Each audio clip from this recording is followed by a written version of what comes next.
Hello, welcome to honest-wargamer. I am your host, Rob, and I'm joined in the studio today by our Monday mascot, Jet the dog.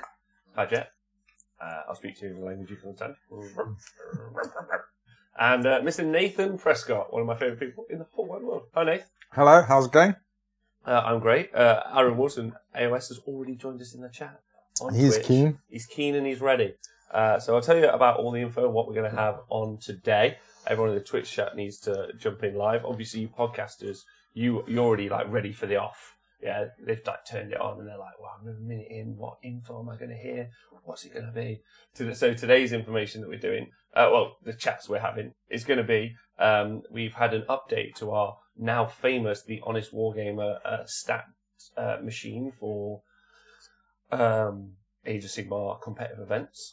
So we've had 4 different tournaments information plugged into that event. So we're going to talk about the top 10, the most common armies that you'll see at tournaments based on previous tournaments, obviously, win percentages and all those. And then today, as it's obviously a Monday, not as it's obviously a Monday, but today, Games Workshop, about an hour ago, Nathan, they released the secondaries for the match play events. Yeah. So we're going to go through them and we're going to tier them, aren't we? Because some of them, in my opinion, are just crap and they won't be something you choose. And some of them are great. Okay, so you can just pick out what you want and what you don't want. Does that sound good for you? Yeah, sounds great. Perfect. I'm also going to be eating a cookie. And, just so everyone's aware, I've had an hour and a half of dental surgery today. So if I say some dumb shit... No change here then. Boom, and we're off. We're ready to the show. Everyone, Lofthammer, good evening. Twitcher Resiliath, welcome to the show. Longshot Loxley, JPIC and Eyeglasses 86. I don't need eyeglasses to see that you're awesome. Canhammer Darren, what up? The Honest Wargamer. What up, Canhammer Darren? You should be excited about today. Also, Canhammer Darren. Should be excited about every day. You should be excited about every day. I need your WhatsApp, buddy. So I'll put you in a WhatsApp group. So, there's a couple of big announcements, Nate. Yeah, to talk about from the Honest Wargamer and in general.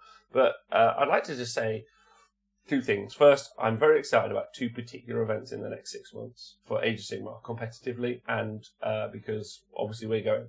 So there's Crimbobo, which is a sold-out event, a Christmas Age of Sigmar match play event, and then there's also obviously Sheffield Slaughter, which is going to be a big Age of Sigmar event held by Amy Mack. That's going to be, and the Dragon Slayer, right? Dragon Slayer. So I'm excited about both of those Age of Sigmar events coming soon. You got any you're super pumped about or excited about over the next couple of months? Unfortunately, I've had to drop out of Raw. Otherwise, that's what I would have been very excited about. Darren, I did say that I need your WhatsApp. He's like, you can't understand you because you're dental disability. Hope it sounds good. Should be good. I did check it. Good. All right, yeah, it's fine. So yeah, Raw soon, isn't it? Yeah. Story Age of Sigmar. It's looking like a good one. Yeah, it is looking like a good one. Hi, Oscar's Paints. Oh, I get to play Warhammer against him in a week and a bit. Very excited. Oh, yeah, he's coming over for the grand final thing, is he? He is. As am I. I'll talk to you about my list in a minute. See if you... No, I won't. And then GV Vary, even though it's for Sigmar Show, can I ask you 40 questions, Rob? Of course you can. Herodicious, hi. Ortboyphil, hi. Fulgrima, hi. Twitcher Resiliath. I listened to Cam Hammer interview the other day. It was a really good show. Thanks. Yeah, I got interviewed by some Canucks, so some Canadians now. Oh, yeah. And they asked me some questions about just life and the laundry, and then they told me some stuff about their lives. It was a great show. You should listen.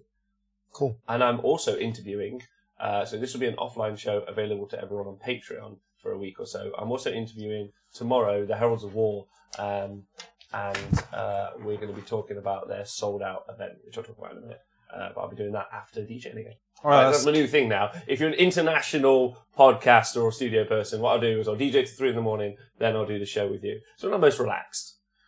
Yeah. Yeah? That's probably why they have good shows with you, because you're fast asleep. Well, I don't talk as much. What do you think of that, Rob? Yeah, it's good.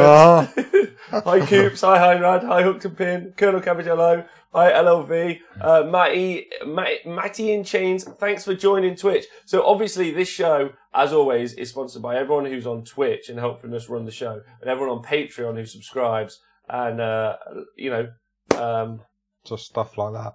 The Patreon people are super important, and that goes to talk about the first kind of announcement that we've got. So The announcement is that there's no announcement. So it's that really shitty thing where you say to someone, "Hey, Nath, I've got a secret."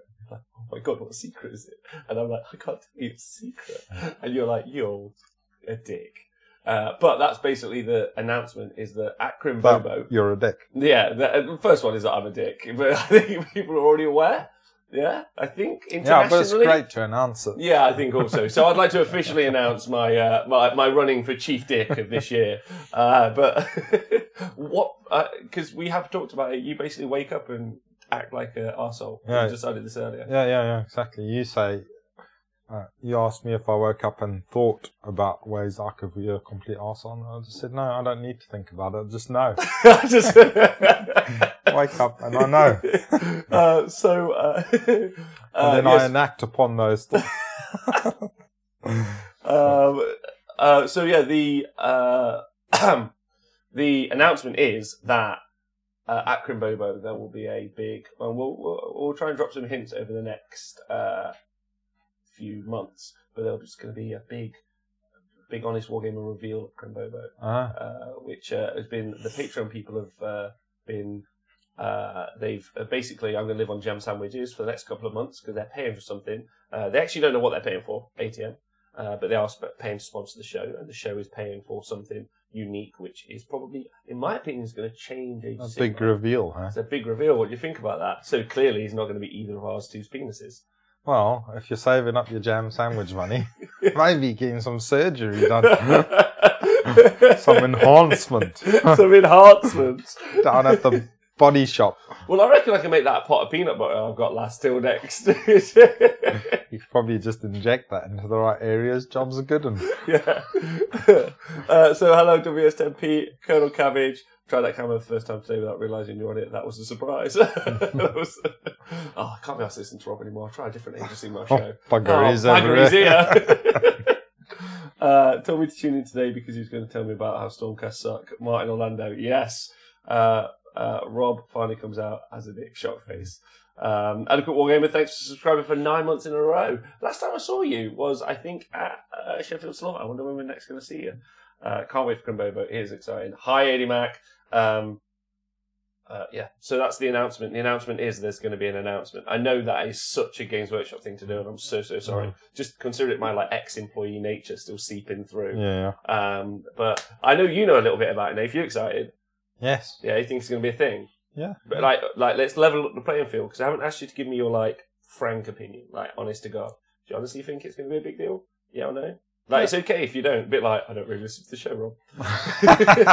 I'd like what you honestly think, so people could, because people trust you. Which I respect. Yeah. No, I think it'd be a useful thing. Yeah. I think, Yeah. I can tell you more about why I think that when nobody else is listening. Okay. All right. So there's some great news and there's some interesting news. The first bit of news as well is not really to do with Age of Sigmar, but I think it's worth pointing out because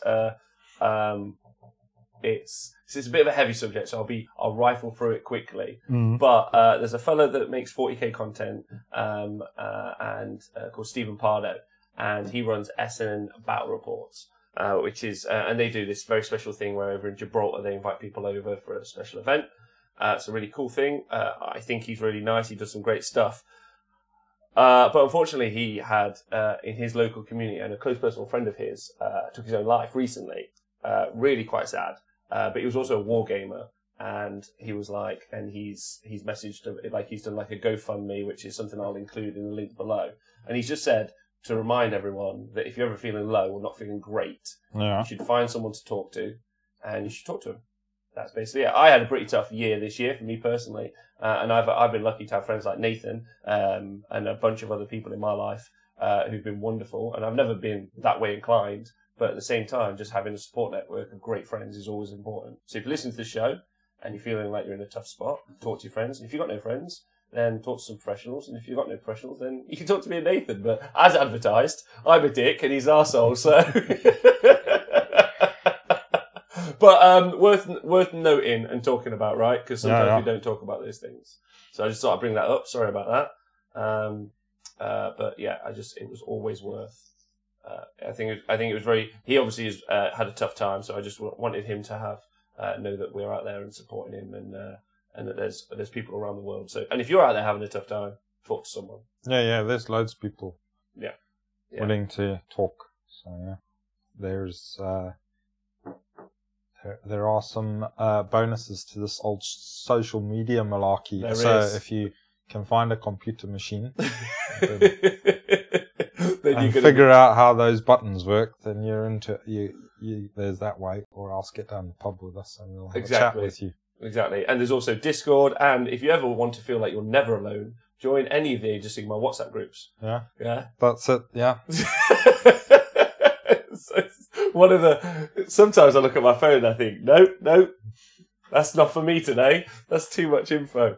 Right. Should we talk about Age of Sigmar now then, Dave? Okie dokie. Yeah. So a couple of things to talk about. And the first one is a big one. This week, I think 3 days ago, the Heralds of War, which is an Australian Age of Sigmar podcast, friends of the show, big fans of them, they ran CanCon this year, just gone. Not just gone, but they had one this year, and they put tickets on sale for CanCon 2019. Yeah. And it sold 200 tickets in 2 days. Just sold out. Yeah, just done. Well, it started off at 150, then they bumped it up to 180, so they bumped it up to 200. And now it's sold out again. And they might bump it up again. So currently, that is going to be the largest Age of Sigmar event in the world that I know of. Tickets sold. Obviously, the current previous largest Age of Sigmar event is obviously Bobo. Age of Sigmar 2, yeah. Age of Sigmar 2, yes. Age of Sigmar 2 event.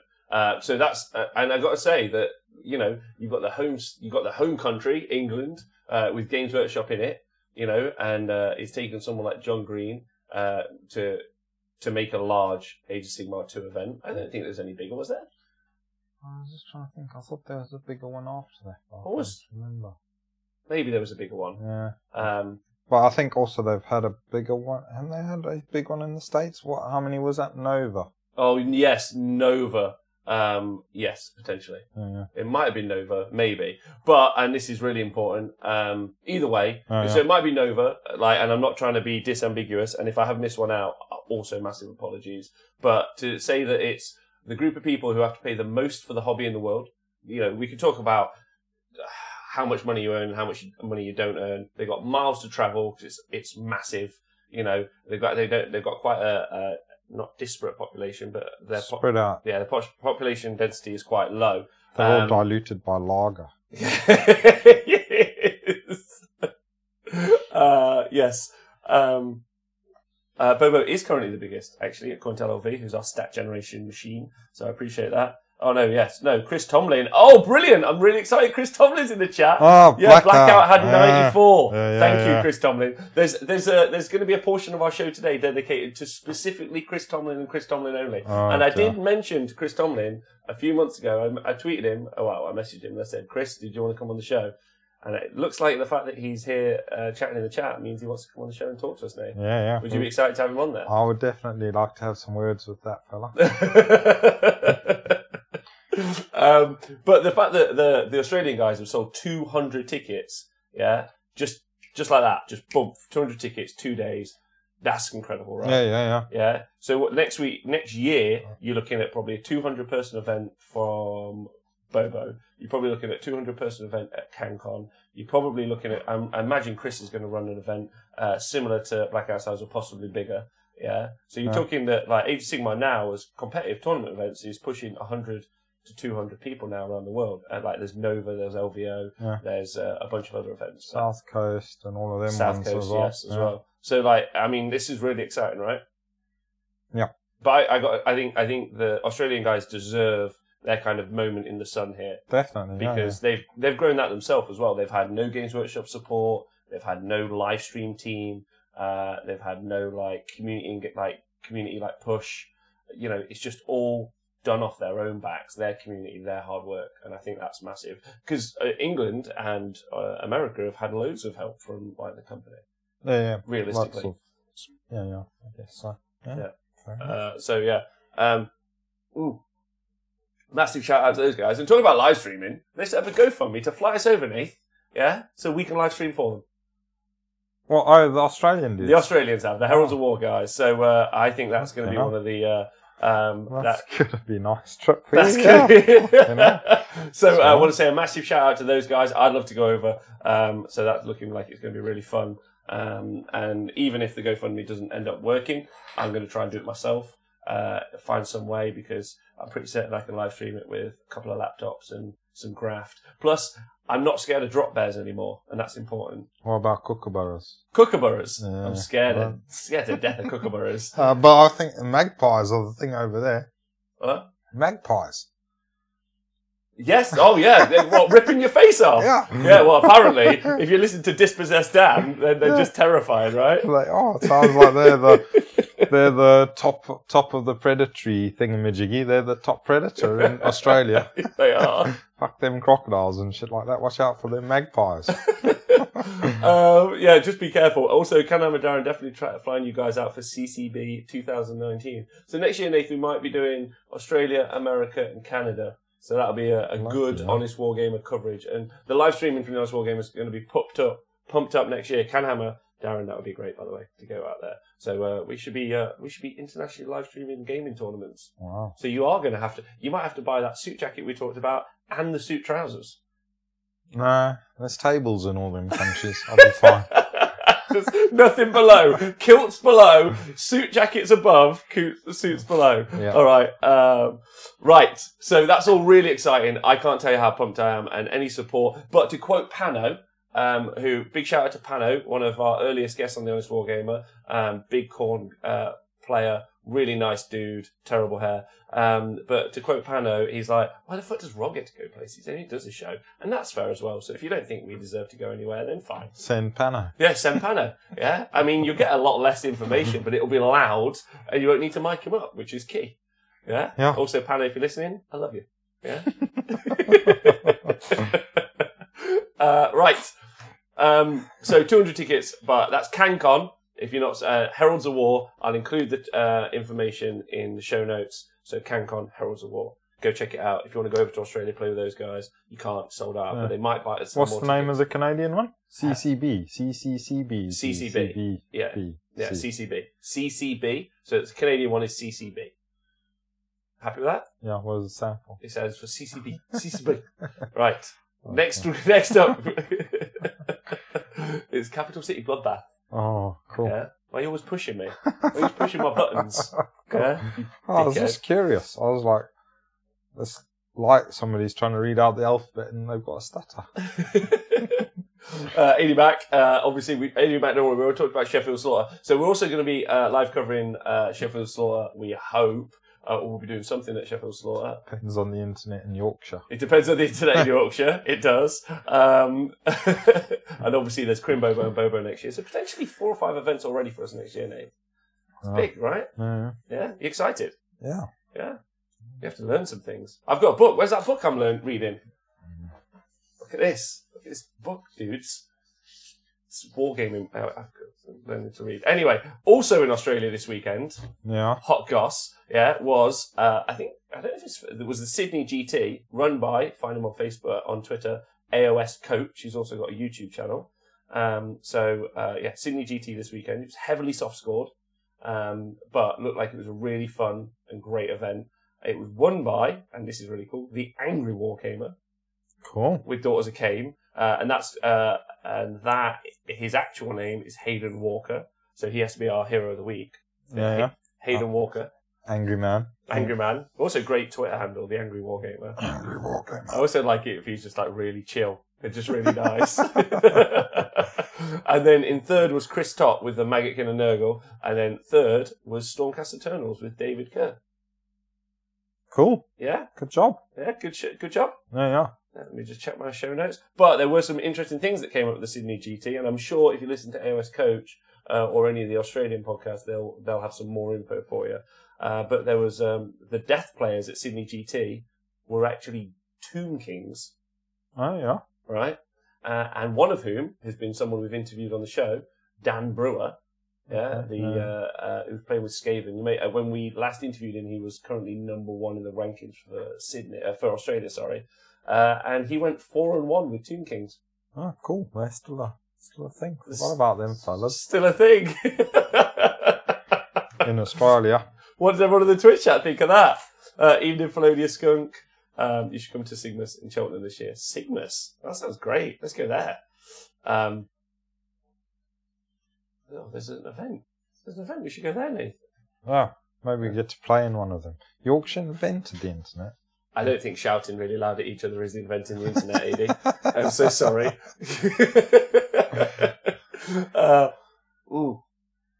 So, yes.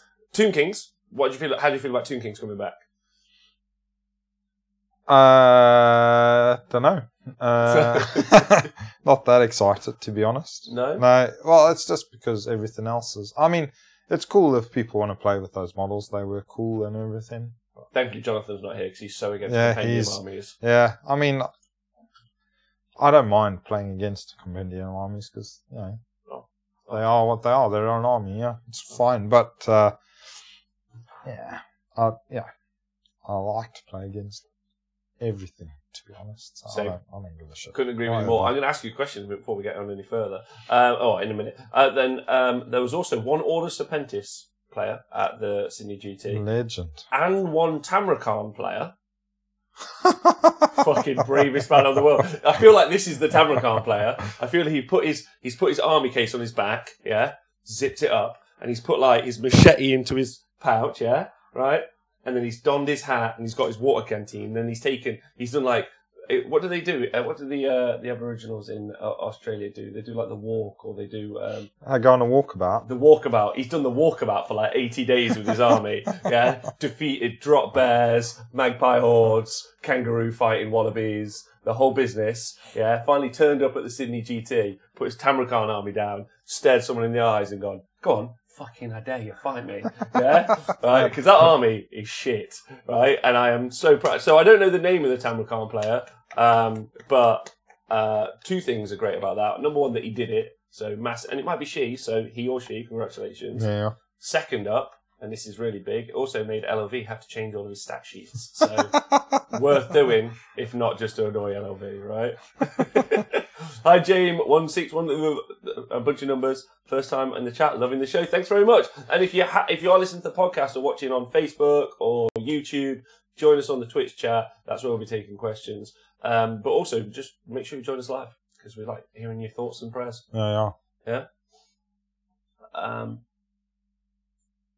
And shouting, I'm going on an adventure. Right. And then I think that's all of it. Apart from another YouTuber, not that we're all in love with YouTubers and stuff, but he's another really nice fella who makes content. And sometimes a lot of the YouTubers don't necessarily get anything from it other than they love the hobby. So Doom and Darkness came 5th at that event. So he's a really nice fella, does some really great content and worth going and checking out, in my opinion. So, Nath, before we get onto the stats, which is I know why everyone's here. Yeah. You done any Warhammer in the past week since I last seen you? Oh, yeah. I managed to get a couple of games in on the weekend. Oh, nice. Tell me about them, because I look, and this also goes to everyone in the Twitch chat. Have you had any games, and what were they? I played against Warhammer TV Dan with his summoning Flesh Eater Court army. Nice. Yeah. I took Iron Jaws, and I just couldn't. I couldn't cope with all the extra shit he brought. So he runs a Flesh Eater Court army, and he manages to put like 600-700 extra points on the board, right? Yeah. So you're basically playing a 2,700 point army. Yeah. Okay.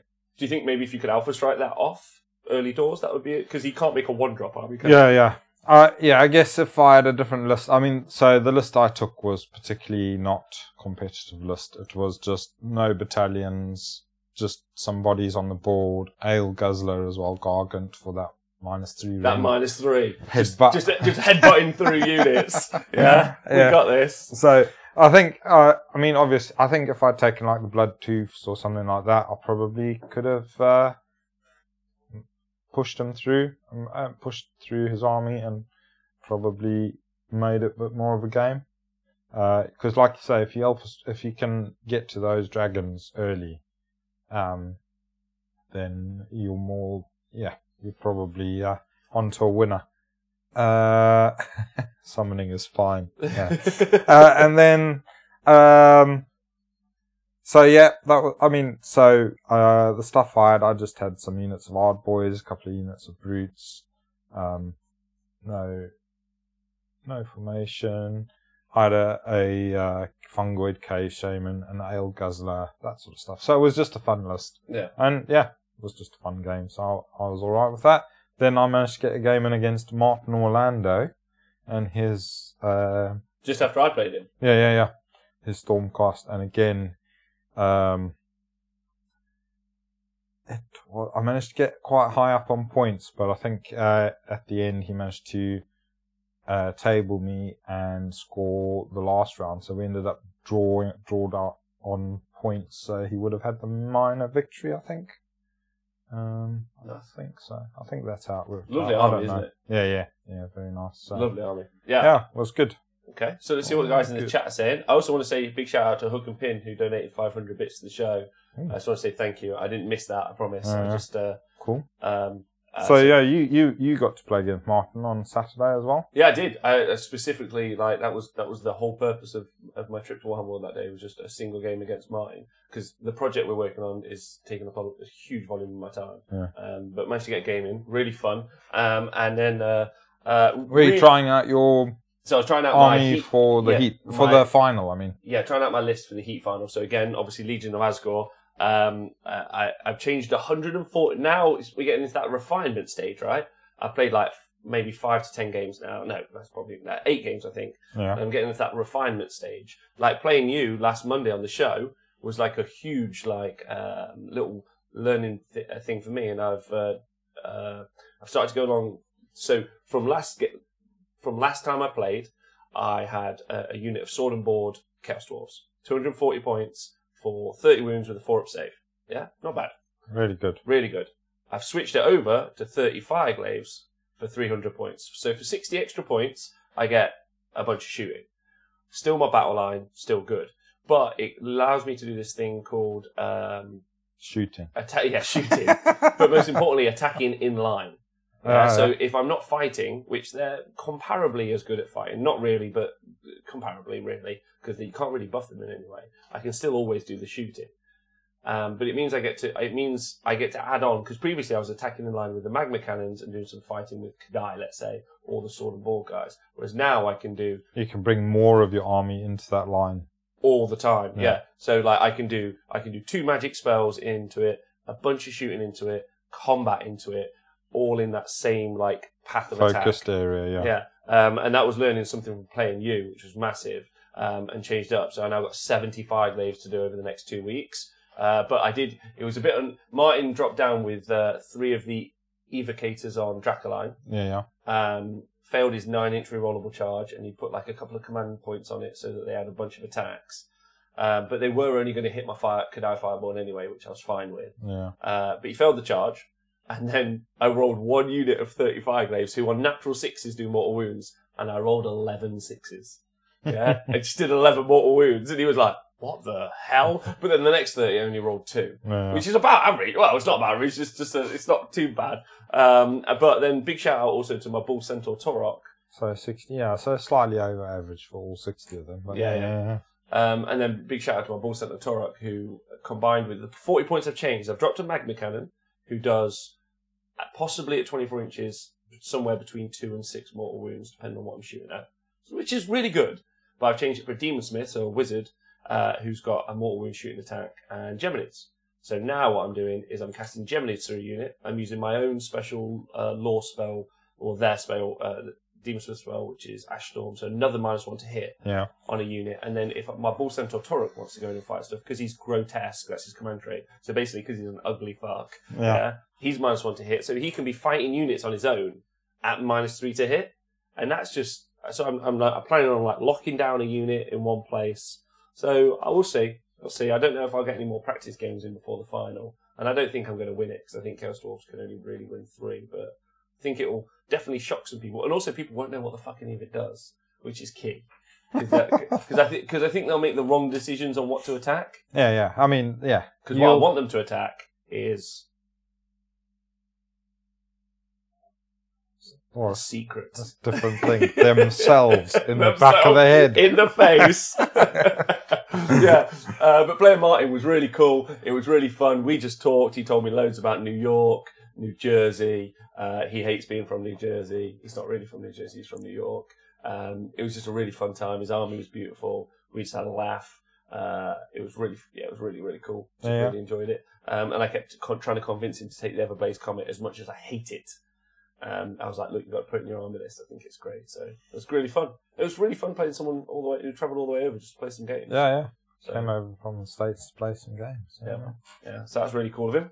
In the chat, Aaron Wilson's played a 2,000-point game with Naru vs. Seraphon at Star Trek and took a solid win. Nice job. Psycho Weenie played the Dark Walkers at Sydney GT and didn't win one game. That's very impressive.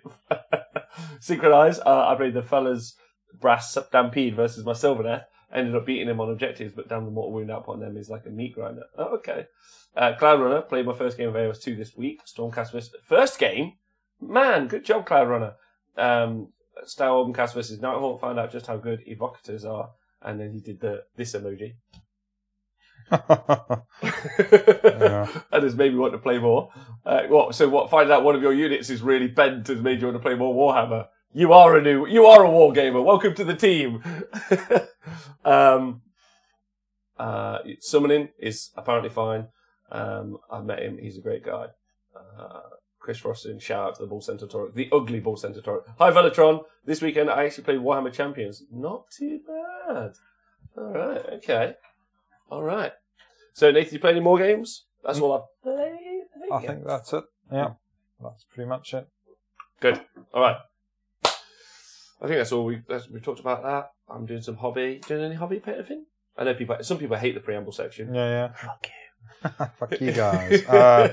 No, I'm just painting up, finishing a unit of Seraphon warrior dudes, Saurus warriors. All right, nice. So. Morehammer Liam, thanks for following the show. I've not touched AOS yet. Thinking about it, you should so follow it, and you should so touch it with your face and your tongue and your fingers. So really exciting day. The two topics we're going to cover are going to be, we're going to talk about stats now.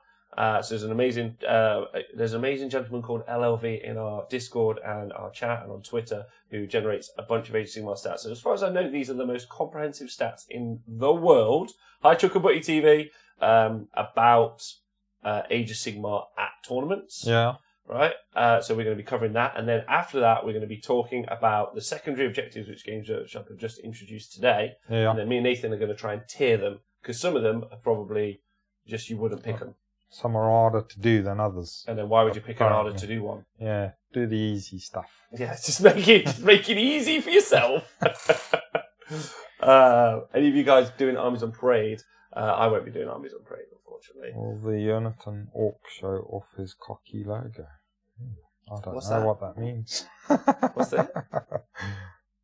The other half of the Velatron's thing. Will the Jonathan Orc show off his cocky logo? Will the Jonathan Orc show off his cocky logo? I don't know. Some crazy hard... That's code. Yes to secondary objectives, yeah. So, and if you guys, again, have not listened to it, please, Just Play, Ian is in the chat. So if you've not listened to the Just Play podcast, give that a listen, especially the show they talk about secondary objectives and make it a standardized gaming format for Age Sigmar. Because obviously you can win 5 games. So we'll talk about that in a bit, but that's a really great podcast where they talk about the problems you can possibly face from not having secondaries. And I've talked about it until I'm blue in the face about kill points not being great. You know, and some people there are people who are for and against soft scores, you know, whatever. But that'll be what we cover in the second part of the show. Cool. Yeah? Happy with that? Yeah. Right. And then everyone's excited that Tomb Kings came forth at the Sydney GT. Yeah, especially Tristan, who has never left his small island in Canada, but he would love to one day. What, leave the island of Canada? Yeah, well, he's in a small place. In a small place? Yeah. It's in a small place. I just played it says, thanks for the shout out, and I hate secondaries forever. Right, okay, so let's do this, Nath. You got your stats up? You got the stats up? I got some people to shout out So these stats are from WarGamesCon, Bobo, Facehammer, Meltdown, Blackout, CCB, Eggs, Northern Invasion, Nova Open, Rising Sun, which is a Japanese event, go you guys, and the Sydney GT. And there may be some other events that I've left off that list as well, but I did write it over, and I've been in face surgery today, so just deal with it. So there's a couple of shout-outs, some thank yous to say. Most importantly, for the most recent introduction, because the most recent ones are the Facehammer, the Bobo information, because we did it after Bobo, but we went back, retroactively found almost everyone apart from one individual. So yeah, because Bobo were so hot. We're so organised. Chuckabutty. So LLB wants to bookkeeping. thank Chuckabutty Adam for being the master of notes and a badass, and Twitter to the Bobo and AOS community for tracking down all of the participants apart from a particular person called Lyndon Wedgwood, who apparently is a myth. So Lyndon, if you're listening, you're a myth. Or someone turned up at a Sigmar event and was like, "My name is Lyndon Wedgwood. They'll never know what my real name is." Or what I was playing with. Well, I can actually reveal now Lyndon Wedgwood was actually Jervis Johnson. That's actually my reveal. And he was playing with Tomb Kings. He played with Tomb Kings. And anyone people went, "Are you Jervis?" He went, "Fuck you!" Allegedly. And so, big shout out to AOS Coach from the Sydney GT for providing information, Champion Deer from the Rising Sun GT, and Terry Pike for also providing information from Facehammer. Oh, okay. So those are all people that have made this possible, as well as the other people who previously made the last version of this possible, if that makes sense. Lyndon went 1 and Yeah. 4.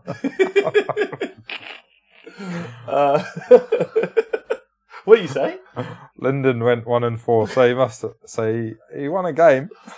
Most people don't know, but Jervis is actually a narrative wargamer. It won't be online anymore because Games Workshop deleted everything that had to do with their product. But I had a really incredible interview with Jervis about the new edition of 40k, and it was him that took it from first to second, then second to third. And first. It was initially the first edition of 40k was basically Dungeons and Dragons but in space, right? It was a role play game. Second edition was more like, and then through White Dwarfs was really kind of a war game. It was really then the third edition that it got set in stone, and that's a war game. But he talked about how that wasn't really his like modus operandi as a gamer. He much preferred narrative games. He likes the idea of 4 or 5 people turning up to play a game of 40k with a DM being in the room. Yeah. So thankfully, he's in charge of all the points.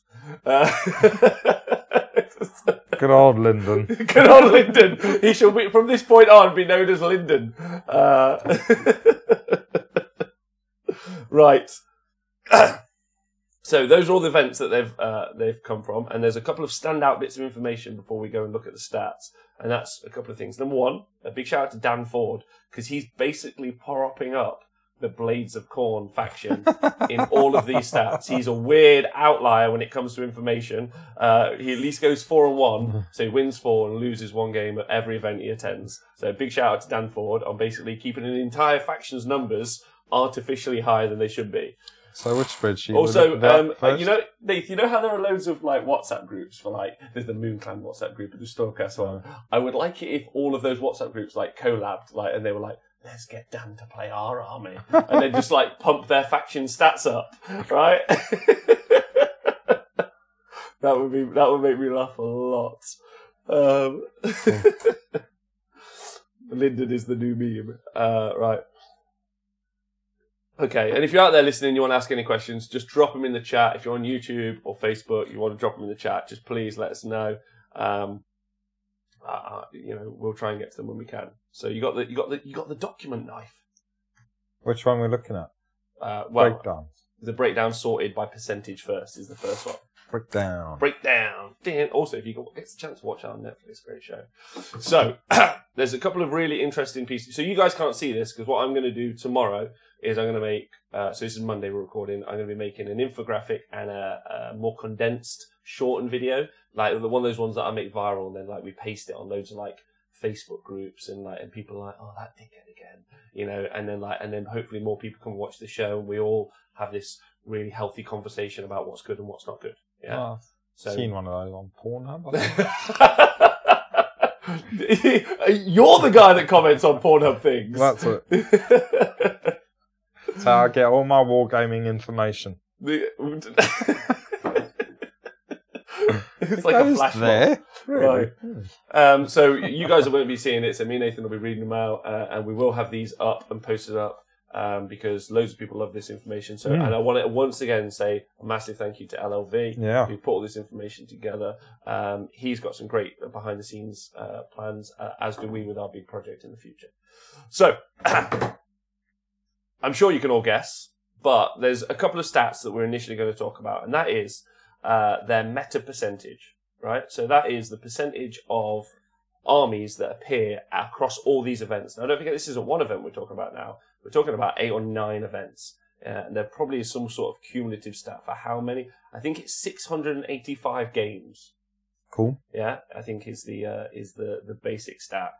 So what percentage of armies are you going to look at to play at? So the largest percentage, Nate, unsurprisingly, is Stormcast Eternals at 12.8%. Yeah. Yeah. So 12.8, nearly 13% of the armies you'll play at a competitive tournament will be a Stormcast army. Do you think Stormcast pose any? So instead of just reading out numbers, so 1 in 8. Yeah, I'm gonna ask you and the Twitch chat and everyone like how you think that's going to affect your list building when it comes to list building. Yeah. Because it's all well and good saying there's going to be lots of Stormcast, but what does that mean in context? Yeah. So with 12.8% Stormcast, do they bring anything unique to the game of Age of Sigmar that you have to think about when you put an army list together? Like if you were going to take your army to a Stormcast only tournament, what would be your thoughts? Like, well, I mean, Stormcast are fairly all round sort of army. They bring shooting. They bring magic. They bring combat. They've got monsters. The thing about them, I guess, is that they're fairly tanky.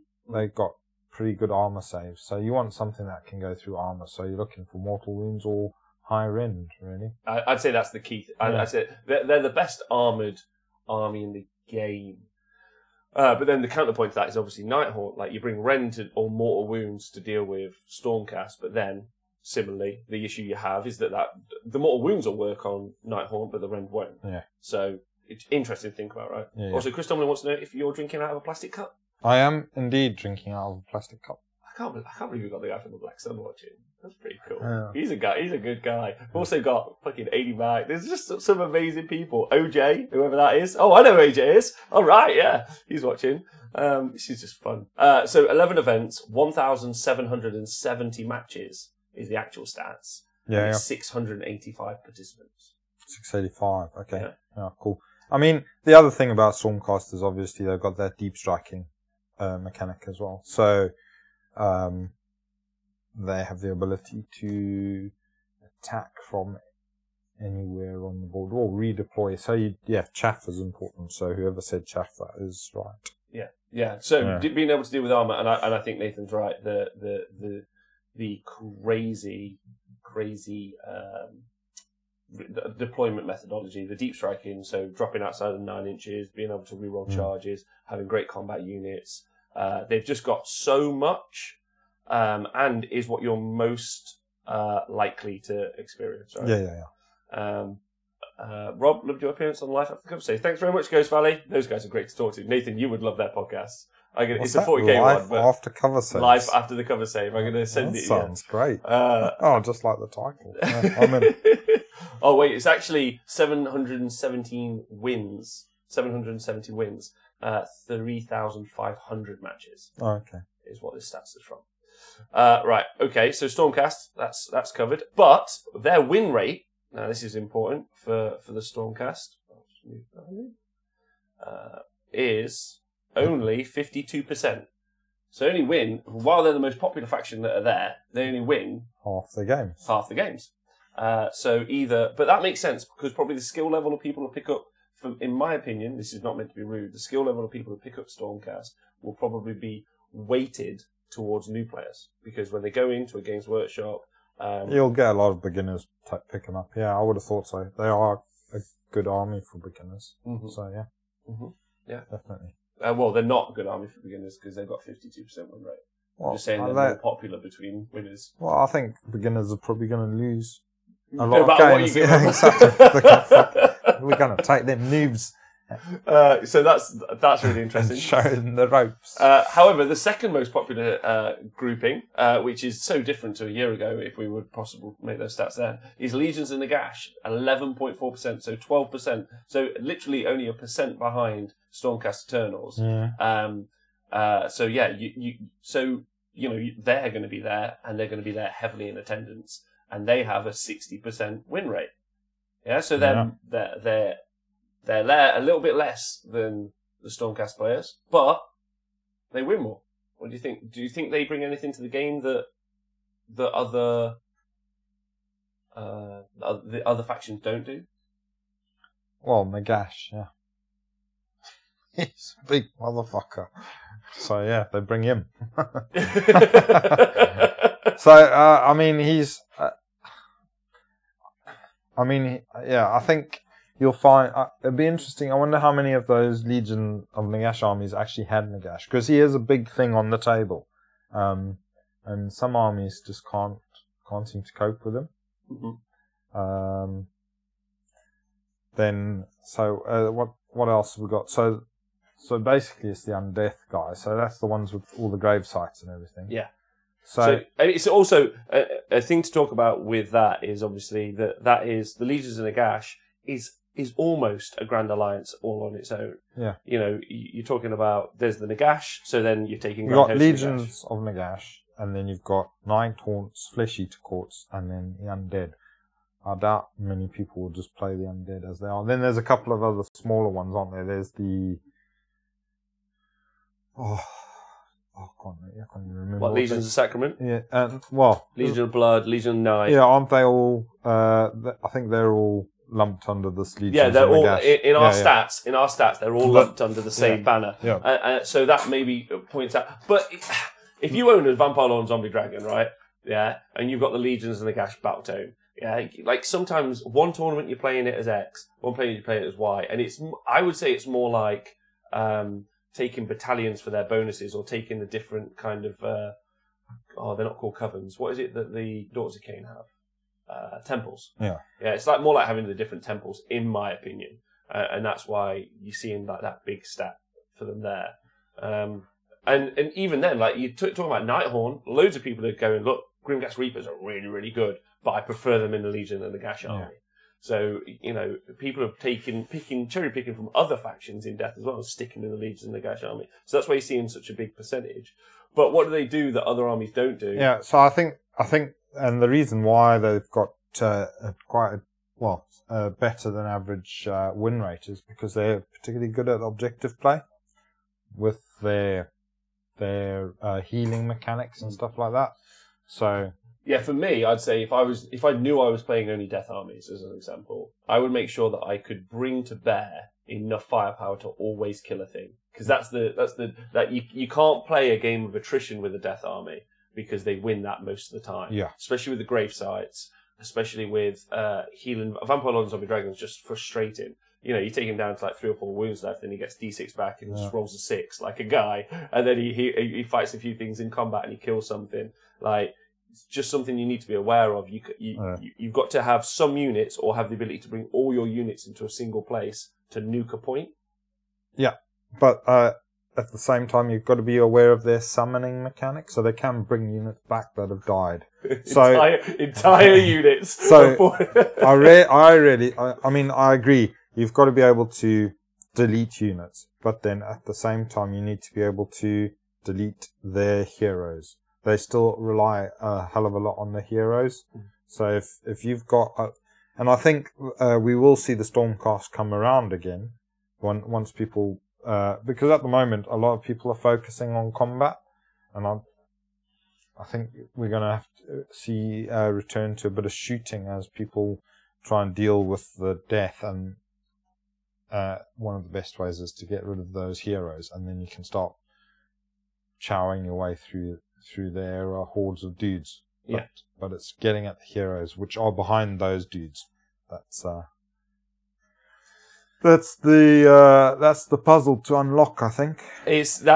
So they can build great chaff walls, and then they've got great heroes. But yeah, you're right, being able to kill those heroes. And interestingly, now I don't want to tip my hand too much, but I'm going to say it anyway. Yeah, tip it.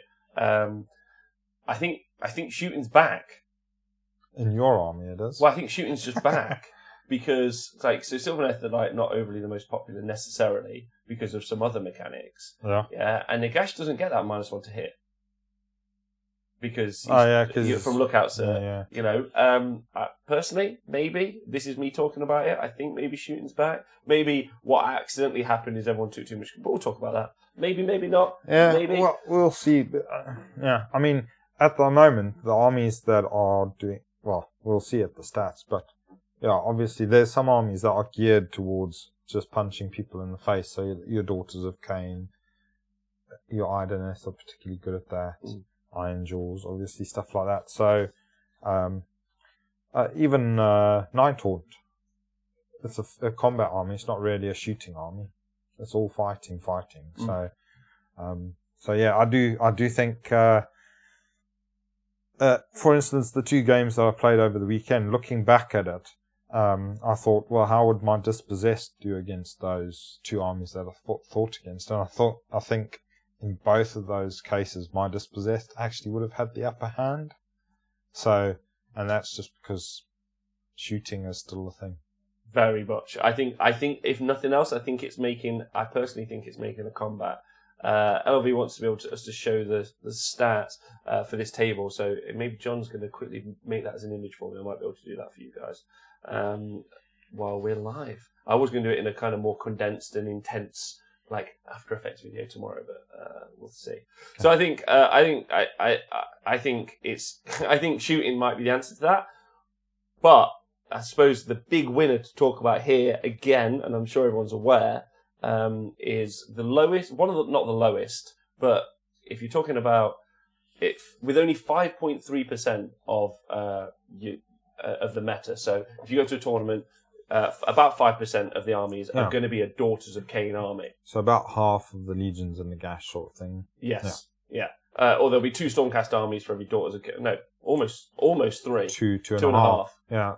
2.5 Stormcast armies for every Daughters of Cain army. 5% is 1 in 20, basically. Yeah. So if you're going to a 100-person event, it's going to be 5. Yeah. But they're going to win 70% of their games. Yeah.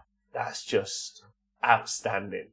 Like, I mean, there's only one way to beat that, and that's be Chris Tomlin. And we'll talk about that stat in a minute. But so Nath, like, can you guess as to why? I'm not throwing you under the bus. No, well, they're just a great army. Because people are playing. So the army, they just go through stuff. So fighting against Nighthaunt or fighting against Stormcast, the previous 2 that we've mentioned, they're fine at it. They will delete a unit and they will go straight through it, and then they'll go straight through whatever was behind it as well. No problems. They just, whatever they hit, whatever they get hold of, they will fuck it up. So I feel like playing the Daughters of Cain army is like that guy that decides he's going to get in the lion cage at a zoo. Yeah, he's like, this might be fine. This was not fine. The problem is that we're playing for objectives, and so you end up having to go to this place, and then at the same time, there's these fucking witches, sisters, blood sisters, whatever the hell they are. They've got a variety of units that can do it. They're also going to be trying to get to those places. And when you get there and meet each other, well, you know, they're going to bitch slap you around the place a bit because they're just mental. So, yeah. And he doesn't mean that because they're women. No, I like women. I like woman! He means that because they're just insane in combat. Yeah, they're just really good and at the moment, like I say, it's combat orientated. I mean, when the shooting comes back, they might struggle a bit because people poke them in the face before they get to them.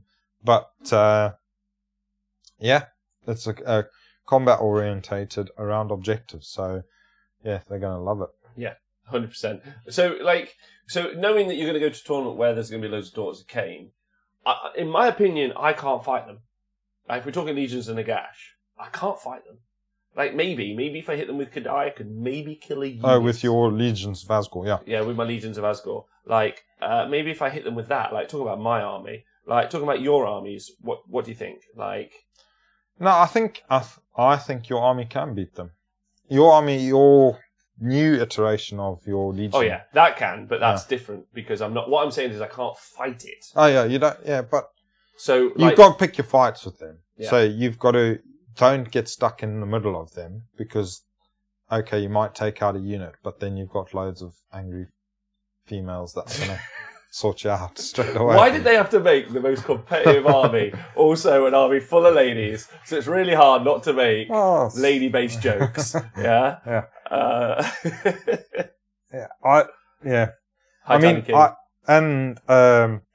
That's the other point, is that a lot of the top-end competitive players are playing with them because they've seen, obviously, what you can do with them, and so they're taking them. So not only have you got a good army, but you've got a lot of good players playing with that army.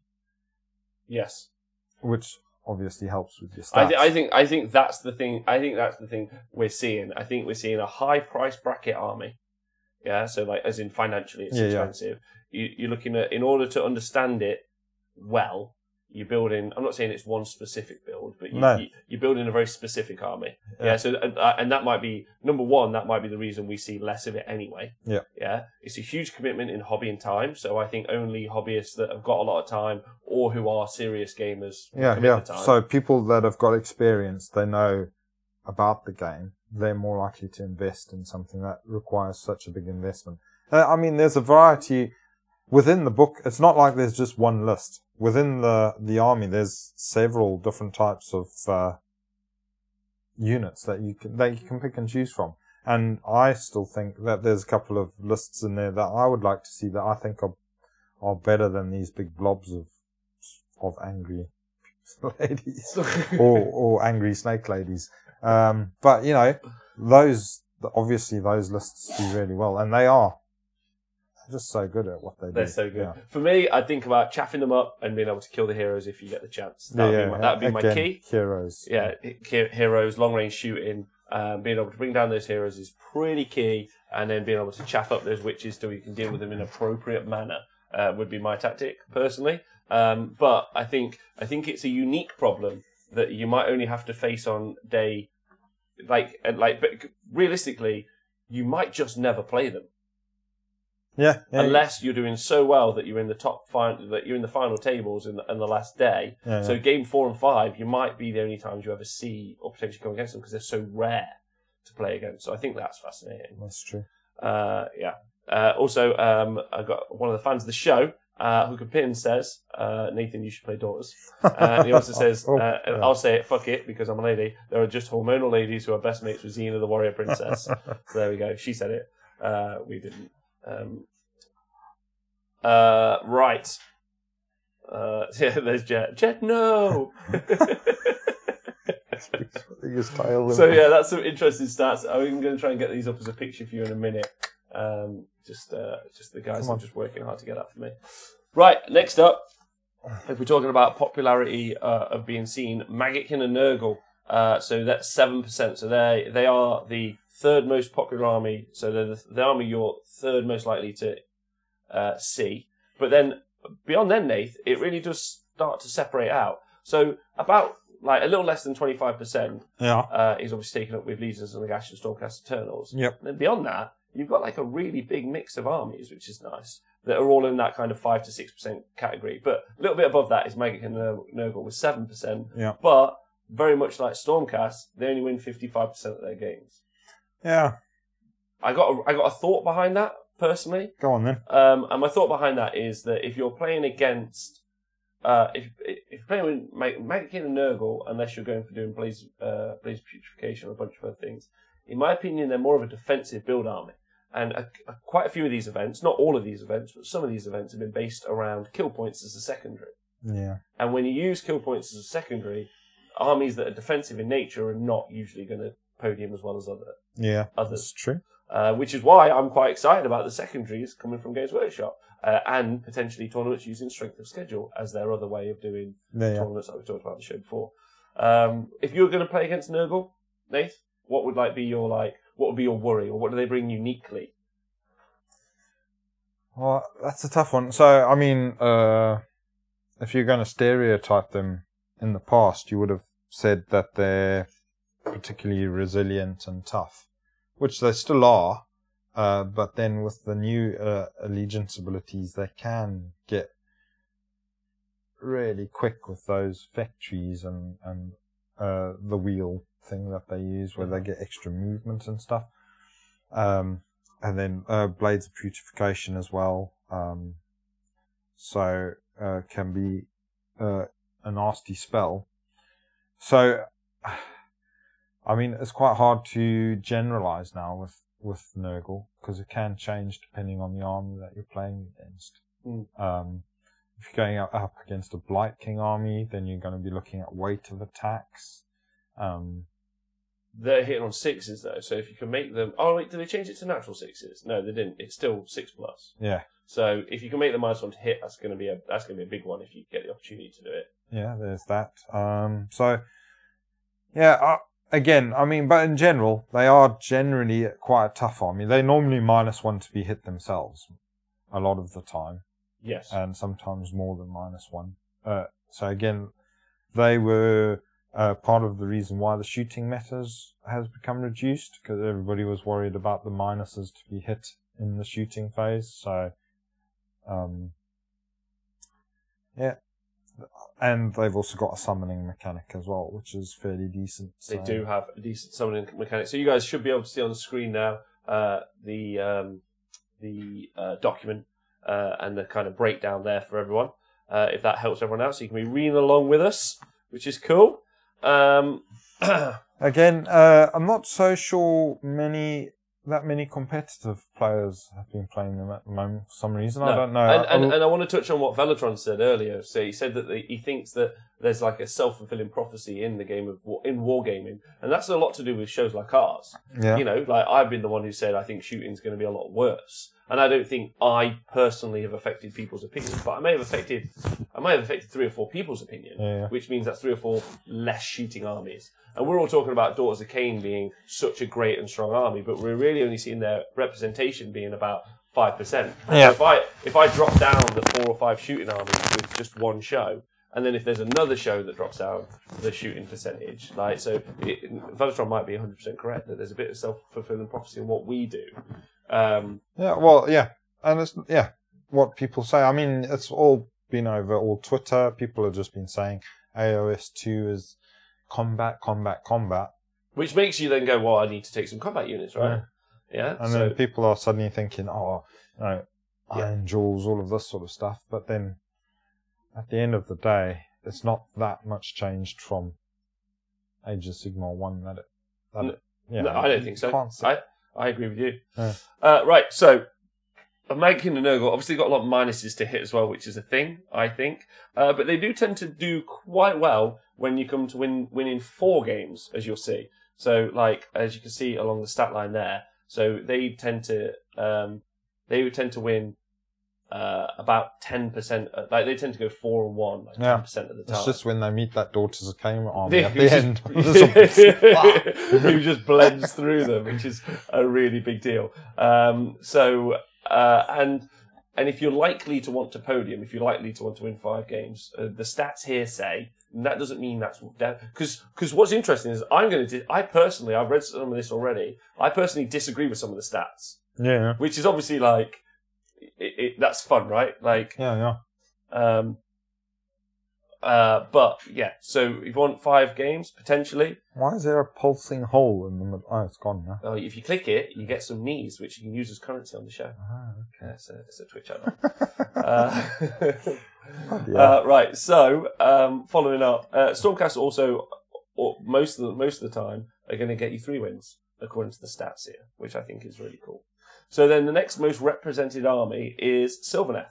6.4%, no, so not far behind Nurgle. Yeah. But and they do a little bit better. They do 64% of the time is when they win their games. 55. No, Stormcast is Sylvaneth. Is it 55? Yeah. 55, sorry. 64 is Idoneth. Yeah, so yeah, 55%. So a little bit about half. So again, for me, I would say they're quite a skill-based army. You've got to be really careful with your positioning. They struggle a lot against mortal wounds. There can be quite a lot of mortal wounds coming out of Legions and Nagash and Daughters of Cain. And Stormcast now. And Stormcast, yeah. So you're in a little bit of a situation there. But still, the fact that they're doing quite well. But you're winning about half. I think, again, like Stormcast, Sylvaneth are one of those armies that people pick up. Yeah. Would you agree? That's quite a good starter army, isn't it? It's quite a good starter army. It's easy to get into. But apart from building loads of Dryads, that's a nightmare. Do you think... They obviously bring the Sylvaneth Wildwoods. It's quite a unique feature. I know a lot of people are starting to get scenery now, but their unique piece of scenery is a big deal, right? Yeah. And again, another reason why people are saying shooting is a thing of the past.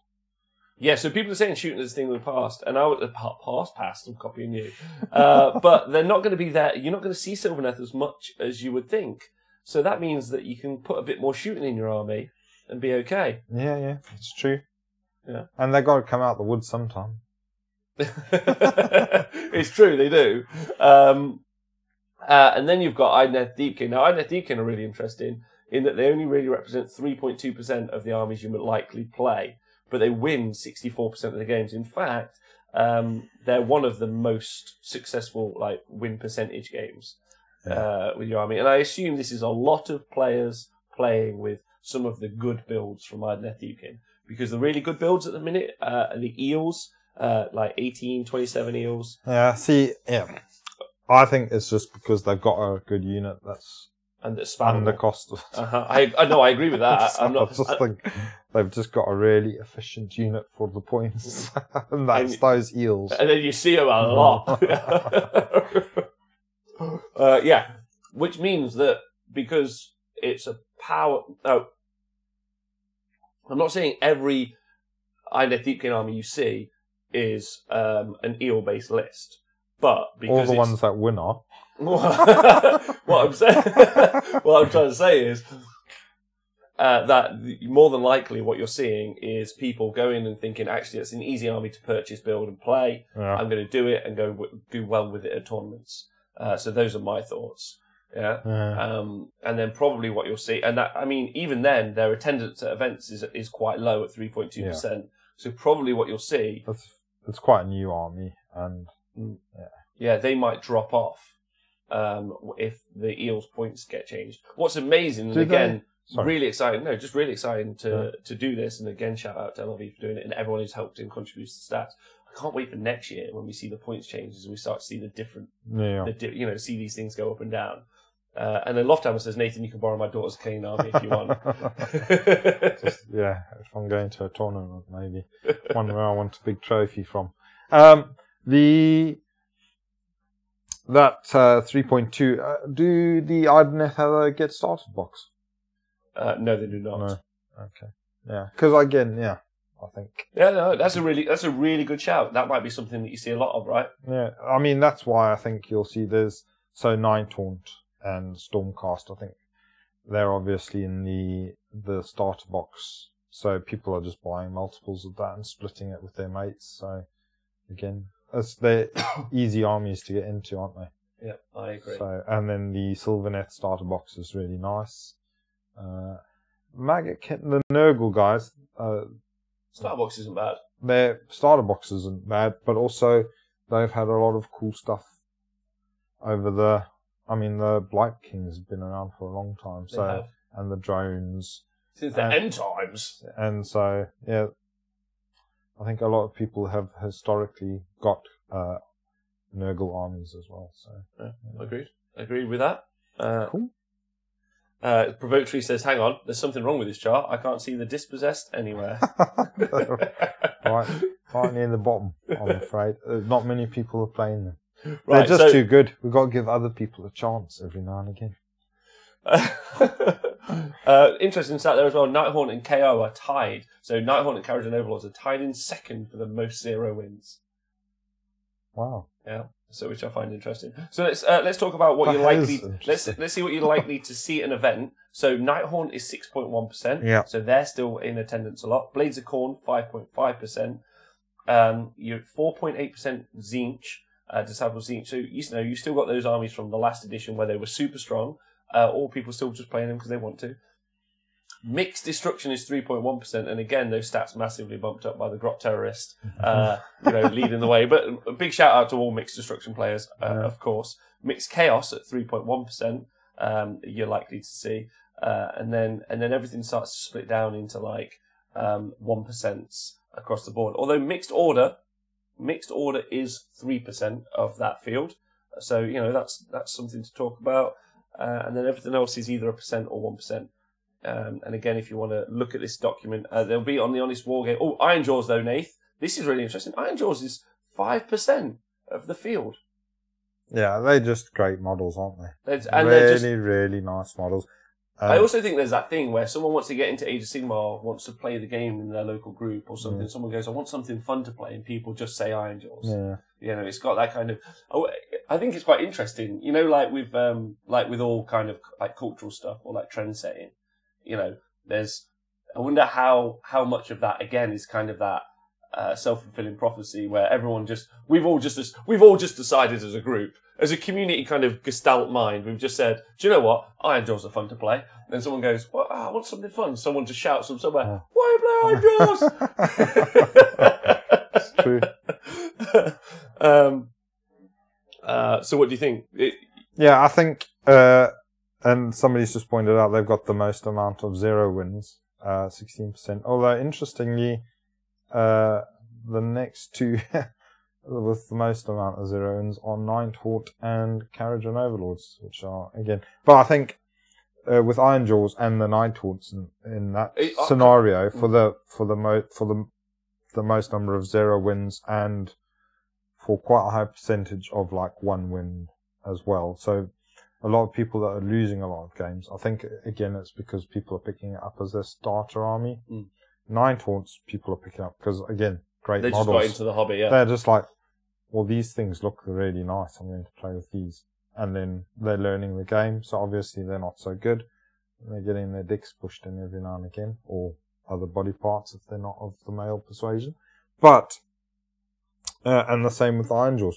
Like we said, they're a starter army, aren't they? They are.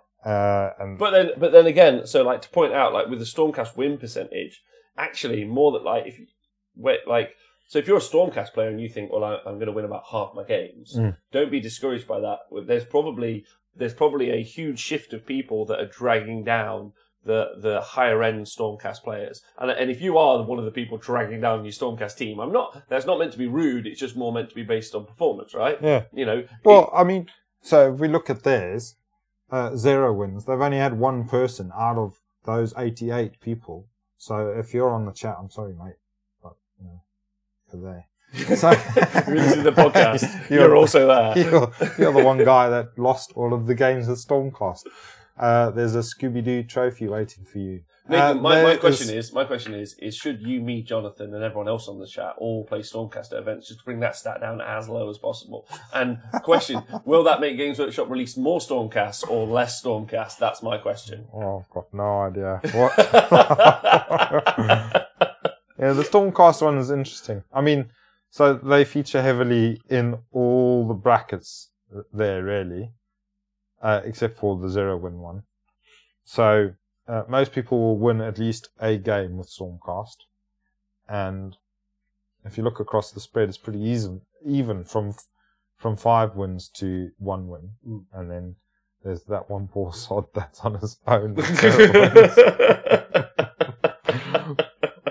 So yeah, there you go. I don't know. I think that's just an interesting thing to point out, really, with those. Yeah, those dudes. I couldn't agree with you more. Taking a small break for a second, Mamday has just donated 1,000 bits to the show. Wow. So I want to say massive thank you. But he also has then come steaming in with his army list and has interrupted the show. He's like, here's 1,000 bits. Like the hooker that you are, Rob. What do you think of Alinda, Guardian of Souls ×2, Knight of Shrouds on Horse, Spirit Torment, 30 Grims, 80 Rasps, Chain Gas, Soul Snare Shackles, and the Condemned. Thoughts, adds, removes, artifacts. Sorry to derail, he says, but then still does it. So I'm like on the fence as to your thoughts. For me personally, I'd drop the Spirit Torment, but that's my opinion. Shackles is fine. The 80 Chain Rasps, I'd probably try and turn one of those into a unit of Grimgas Reapers instead for the 4 up in Vun save, effectively. That's my thoughts. Done it. Nailed it. Yeah. Cool. Nathan, got anything to add to that? No. I'd be in on it. I feel like is there a Nighthorn WhatsApp group? I need to get into it because I feel like I'm so on board with the Nighthorn. I like the Battle Tome and me. It's one of those ones I've just learnt really well. That you got stuck into, yeah. Like it's like the Blades of Corn book. Blades of Corn book is one that I'm gonna reread next week. I just don't feel settled with it enough, and I want to reread it and like have a little attack at it. I think the Nighthaunt one, I'm just like, just take 90 Reapers, and someone's like, oh, but I'm like, no, take 90 Reapers, and they're like, but what if I am like, take 90 Reapers, take the Knight on Steed that gives you +2 move, threaten, take the artifact that gives you +2 move, take Lady Linda because she's amazing, threaten to deep strike, yeah, say, put 30 Reapers down, but then, you know, I'm going to probably put one in the gravesite, and then I'm going to put 30, I'm going to put them in the gravesite, and then just don't, yeah, put them on the board, run like the clappers and make a 10-inch charge, yeah, or go, like, put them in deep strike, then just make a 10-inch charge and just win every game ever. Those are my thoughts. Like, not to derail it, yeah. I just think they're just brilliant. But hard counter is Daughters of Cain. But Daughters of Cain can't fly, yeah. So you just hold them up with your Chain Gas Reapers, like Chain Gas, the crap ones, the 5-up dudes. Yeah. Use the little shell, but then just get the more expensive fellas because anyway, they're just great. The Nighthaunt. I think Nighthaunt are good. But based on this, hold on, Dave. Based on this stat, though, based on this, not sorry, you babe. My pleasure. I hope that helps. What was I going to say? Based on the stat, what the Nighthaunt stat?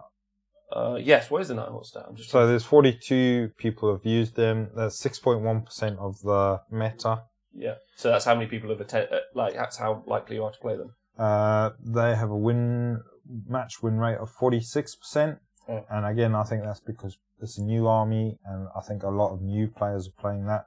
So that's why you've got quite a few people on the 0 wins and the 1% of wins. But then again, you've got a fair spread across the rest, with people winning 4 and 3 games, 2 games, and even one person has managed to win 5 games with them. So there you go, and I think that will go up because they are a good army. Yes, they're a great army. I'm super sold on them. So let me just get back to the stats thing now.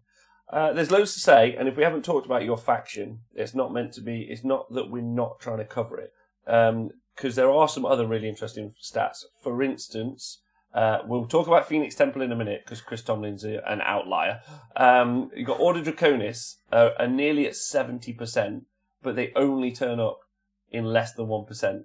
So you're almost unlikely to play them. But again, you're talking about production. You're talking about community leaders. Now, what I don't mean by that is someone on a podcast. What I don't mean by that is someone who makes a blog. What I mean by that is you're talking about trendsetters that you see in any sort of like social platform, and you're looking at people who are early adopters. So we're talking about Adam Kunis, and we're talking about Pete Humpage, running Order Draconis and just smashing up at Bobo. And since then, you've got people like Chris Tomlin, who's built an Order Draconis army. You've got other people who you'll see building Order Draconis armies. So I expect the percentage of Order Draconis to pop up over the next few months. However, I don't expect their win percentage to go down much because I think they're just a devastatingly tough army to deal with. Yeah. You know, and also they build a particular way. I mean, maybe it's a different ally here or there, but effectively, like how to work it has been built, and then you just plug and play and you just go for it. And it's an amazingly fun army. It looks like, but I expect that percentage to go up. So think about how you're going to deal with 4 dragons. Yeah. Like spit roasting all of your characters and then fighting. No one wants that hentai dragon spit roast. And then you've got Bone Splitters, and I think Ian Spink's got a lot to be shouted out for here. Yeah. 1.2%. So again, you see them almost as much as Order of Draconis, so basically not at all. But 65% win rate, so they are really likely to do well. Yeah. You got anything to say about that, do you think? No, I mean, so, the Bone Splitter players that have stuck with the Bone Splitter, so obviously there was a surge in them at one stage when there were Cunning Rocks galore everywhere.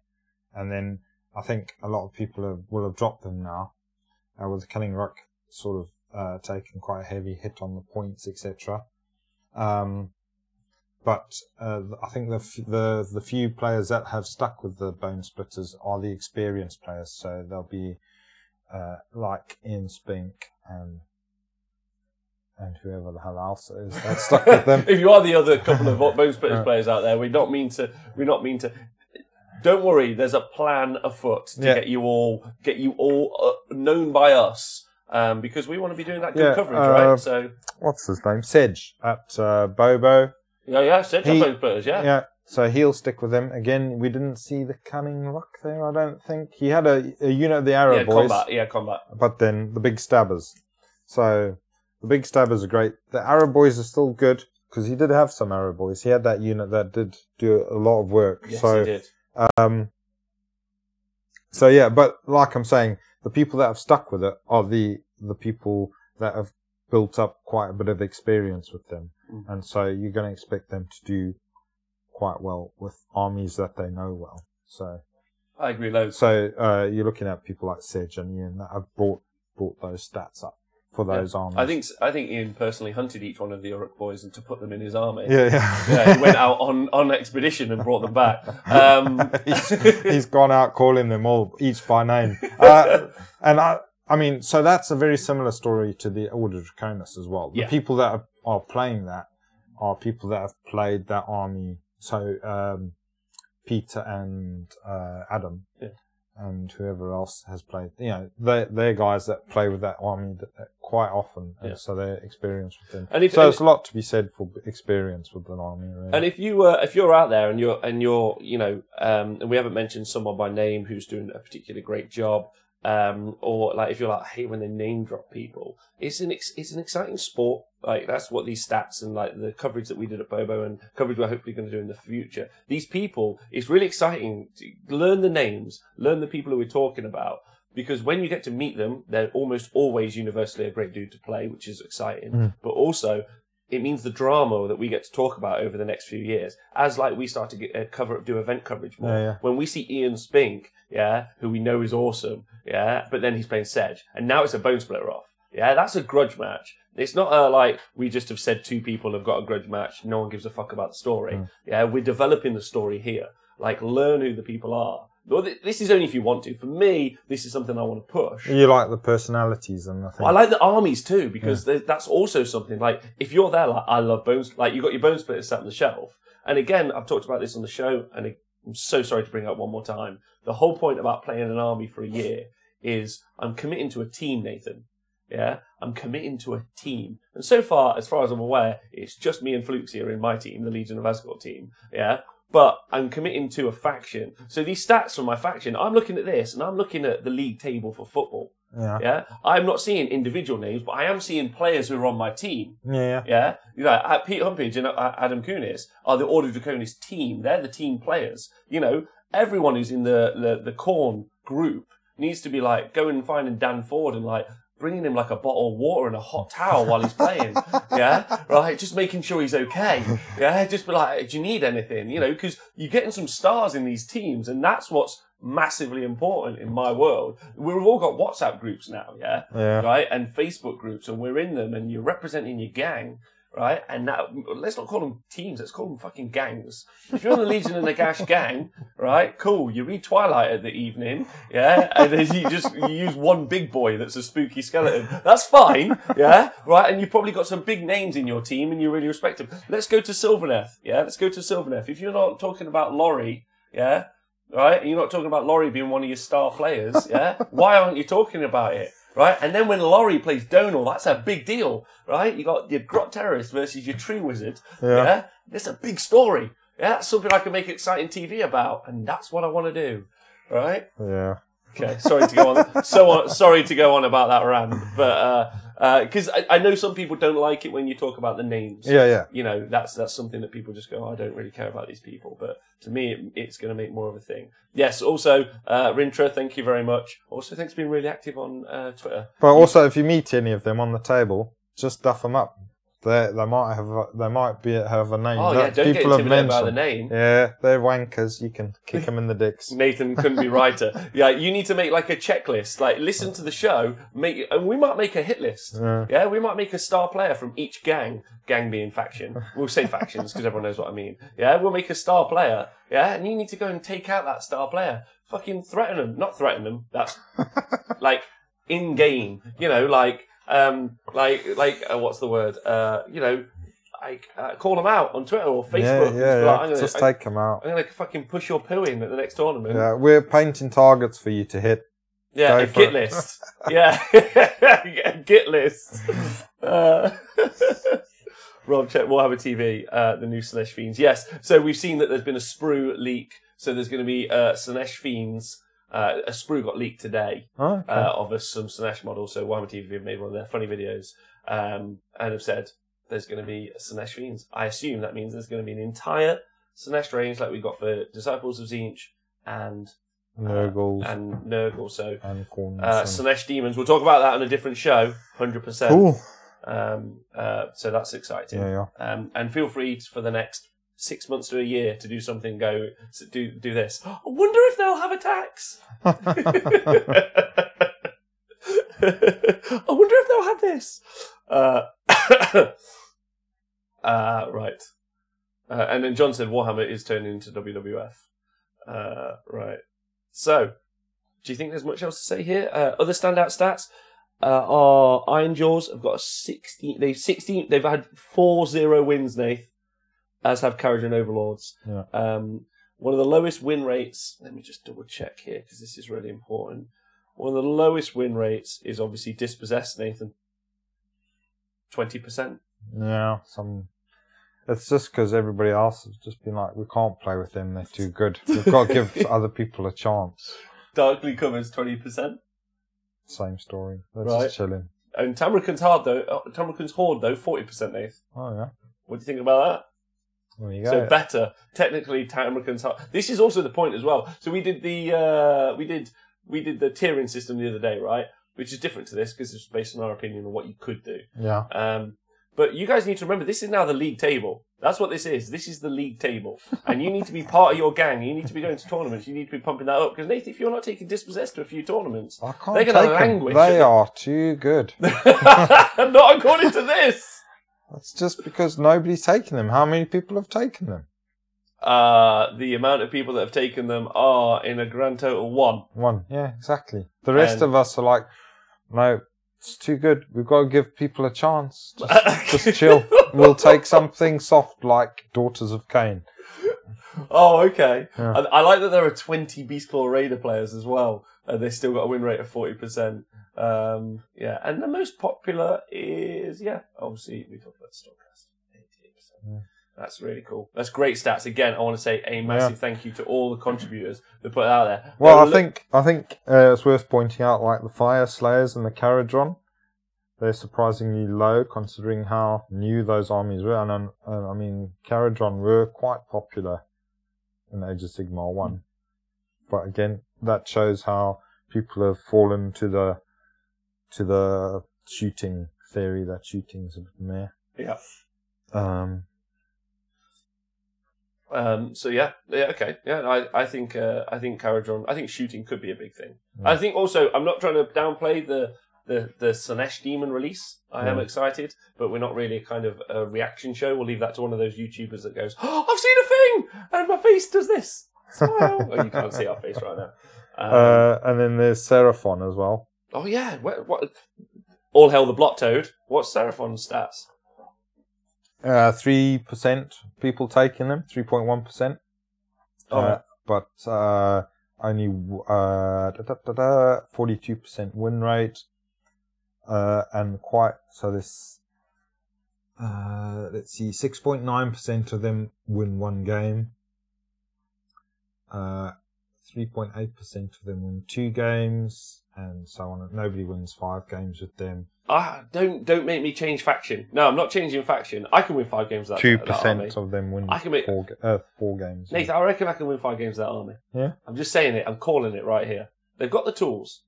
It's Razordons, Salamanders. Also, look at this. You take a Slan, you take Salamanders, you take Razordons, you max them out. You take the banner, you take Skinks for chaff, yeah, because you've got loads of chaff. You take in one Knight Incantor as an ally. You take the Comet, right? And now they either separate out because of the Comet, at which point all your Razordons can just like murder, like drill down a unit at a time, yeah, or they castle up, in which case you just batter them.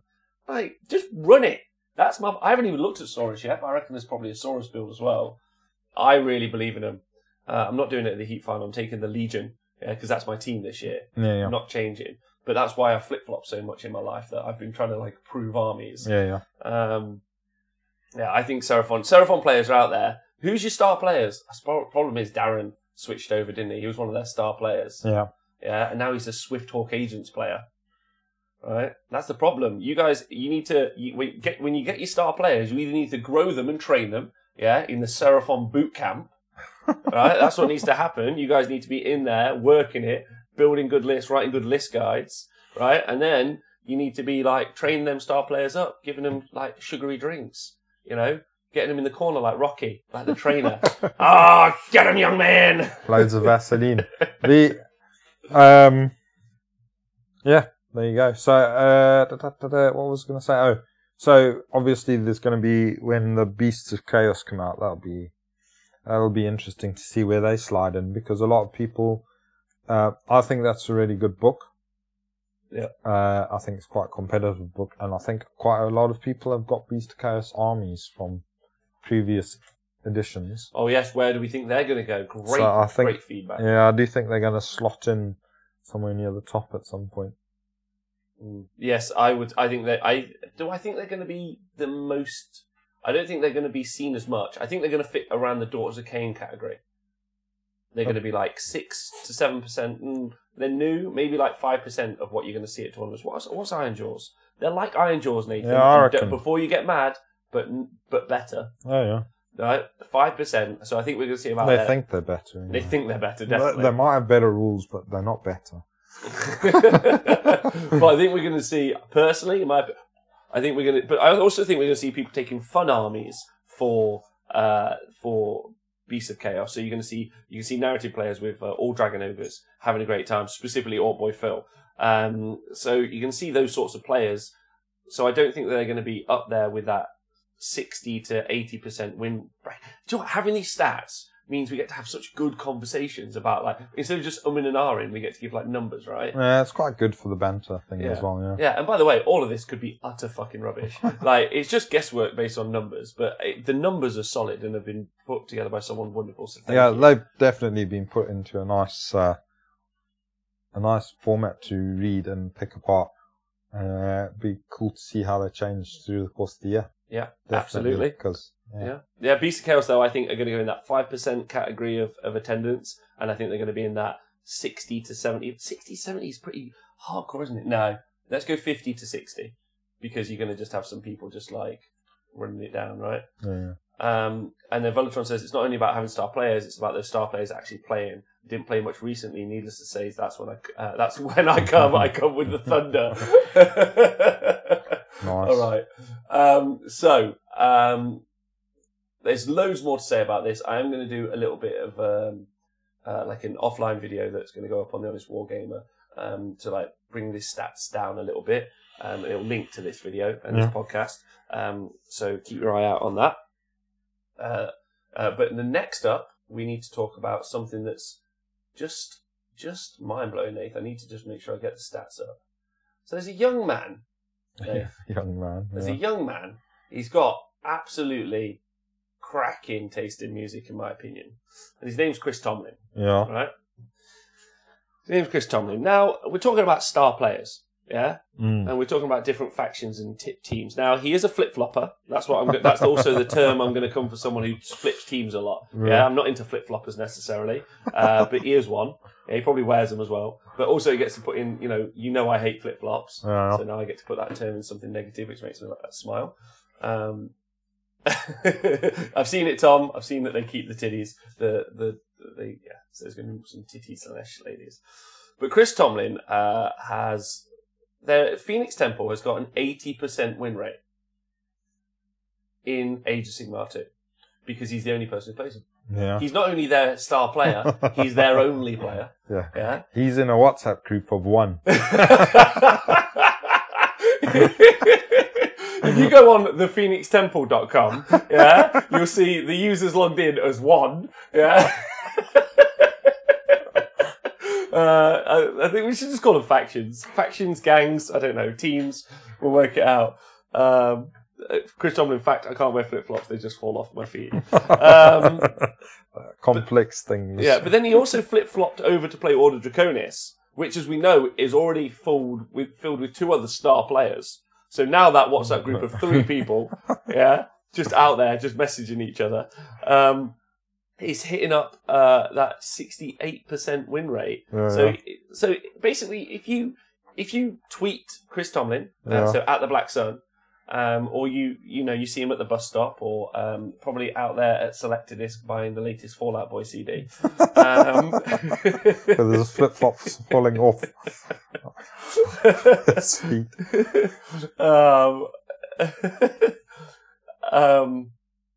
Then you need to say to him, Chris, you've got the Midas touch. Yeah, everything you either. Well, I mean, what do I play? What do I play? And he's going to be able to help you. He'll tell you, and then he'll bugger off to another group somewhere. Watch out for him. Oh, there's a chump in this one. I'm out. I think he actually messages people that, like, when other people try to join his WhatsApp group, he asks, "Who are you?" and they respond, and then he just removes them from the group. Yeah, they're not allowed to play. How many games have you played? Pardon me? Is your win rate 80%? No, right. Out. Go play. That's right, Pepin. He's a lone Ronin. Yeah, doing as he wishes. Now, as we know, Chris stopped doing his podcast Black Sun, which is a big shame because it was really fun, and he's just a great dude. Yeah. But being able to concentrate on playing his own games and enjoy himself, his armies also look great too, right? Yeah. They look beautiful. Mental with and this isn't the We Love Chris Tomlin show because Stop playing Angels and Nathan started. Previously an Angels player, wasn't he? Then he heard you were playing with him. He was like, "Nah, I'm out." Fucking hell, chumps are joining. I'm out. He's bringing my percentage down. That's right, hook and pin. Yeah, is that from Mean Girls? Yeah, that's basically Chris Tomlin is in a canteen. Have you seen him at a tournament, Chris, recently? I saw him recently. Yeah. I actually went to FaceTime just as a viewer. This is a lie, by the way, so follow this story on. He was actually in the canteen and he was eating his dinner, but he was just on his own, sat down, and other people were like, "Oh, Chris, can I sit down?" He was like, "No. You can't sit with us." Yeah. And they were like, "Us, you're on your own." He's like, "I know what I meant." Yeah. Which is amazing. So I think that's cool. I would like him to take the Phoenix Temple to another event, right? Yeah. Yeah. Another solid 4 wins. Tiny King, I know what I said. Yeah, just keep taking it to events and getting 4 wins. Yeah, he's trying to look for a tournament that only has 4 games. Yeah. Or, and this is quite important, if you get the opportunity, go and take a Phoenix Temple army to, like, if you've got in a weekend to waste, yeah, and you just really don't like Chris because of his Black Sundays, I can't imagine why, but just go to the event and just concede first turn every game. Just be like, I lose, I'm out, yeah? Just to bring it down to 40%. Anyway, yeah, he's the mean girl of the Phoenix Temple. That's what he is. That's a pretty cool stat, right? Yeah. I think that's really fun. Here we go. So big shout out to you. Really funny. There's so much cool info to go through that actually what we might do next time is spend a day together, Nate. And we'll work out how best to put this information into stats we can show you, right? Yeah. The next time you guys might see this version of the show, there's probably going to be not what you see now, like live on the screen. If you listen to the podcast, you'll still hear it the same. But we might do one of them green screen rundowns, Nath. Yeah? We'll do this and like a screen will pop down. Like a weather chart. Like a weather chart or something. So that'll be really fun. That's quite cool. And I hope this continues. So you have to say there's a big shout out to LV for putting all this stuff together. That table is quite cool, that one with percentage, with the match win percentage. Yeah, do you want to talk about it? I'll talk till the end of time. Let's go. Mainly because got Moon Clan on there and they're more than 50%. The win percentage? Yeah. Where's... That's cool. Yes. Well, so there's some interesting other tables to talk about, right? Yeah. So 5+ wins. Yeah. So like which teams, teams or gangs or factions are going to be on 5+ wins. So they're going to win tournaments, right? 5+1. And you're talking in the most is Daughters of Cain with 7. Yeah. Legions in the Gash have got 5. Stormcast Eternals have got 3. Maggotkin have got 2. Ironeth Deepkin have got 2. Sylvaneth have got 2. Lasercorn have got 2. Disciples of Tzeentch have got 2. And Destruction have got 2. And that's and both of those are Donal. Right? Donal, Taylor. Anyway, Donal the Grot Terrorist. Yeah. Yeah? So that's really important. But then it switches over a little bit if you're going into 4 wins. So if you're just out there and you want like a 4-win army, Daughters of Cain are 10, but Legions in the Gash are 18. They're really likely to get 4 wins. Stormcast Eternal are 14, and then 11 for Maggotkin and Nurgle. 7 and 7 for Ironeth Deepkin and Sylvaneth. That's quite cool. There's a Flesh Eater Court army that's got 5 wins as well. Yes, if we're talking 2. Nighthaunt have got 1, Chaos have got 1, Bone Splitters, Order Draconis, Flesh Eater Courts have all got 1. Cool. So that's just a really big deal. But then if you're talking about placing in the top 10, again, it goes to Legions in the Gash. Yeah, getting into the top 10, 19 of them. Daughters of Cain, 15 of them. But there's a lot less of them, so that's a big deal. And then Maggotkin and Nurgle, 11. And Ironeth Deepkin, 10. And don't forget, there's not many of those armies there. So just real interesting, in my opinion. And then the next version of this, I think, although I can't read this as well as I need to, because I'm not the smartest. Oh my God, Chris Tomlin, I'm painting Mornfang at the moment.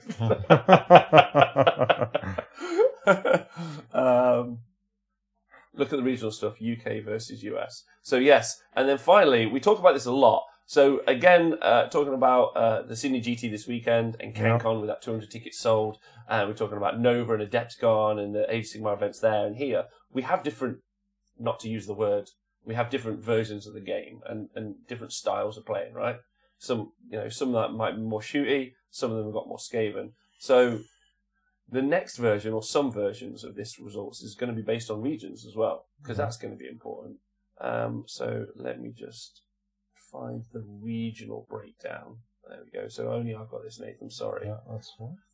So if you were talking about Stormcast Eternals, as an example, in the UK, they represent 14% of the armies you're likely to play.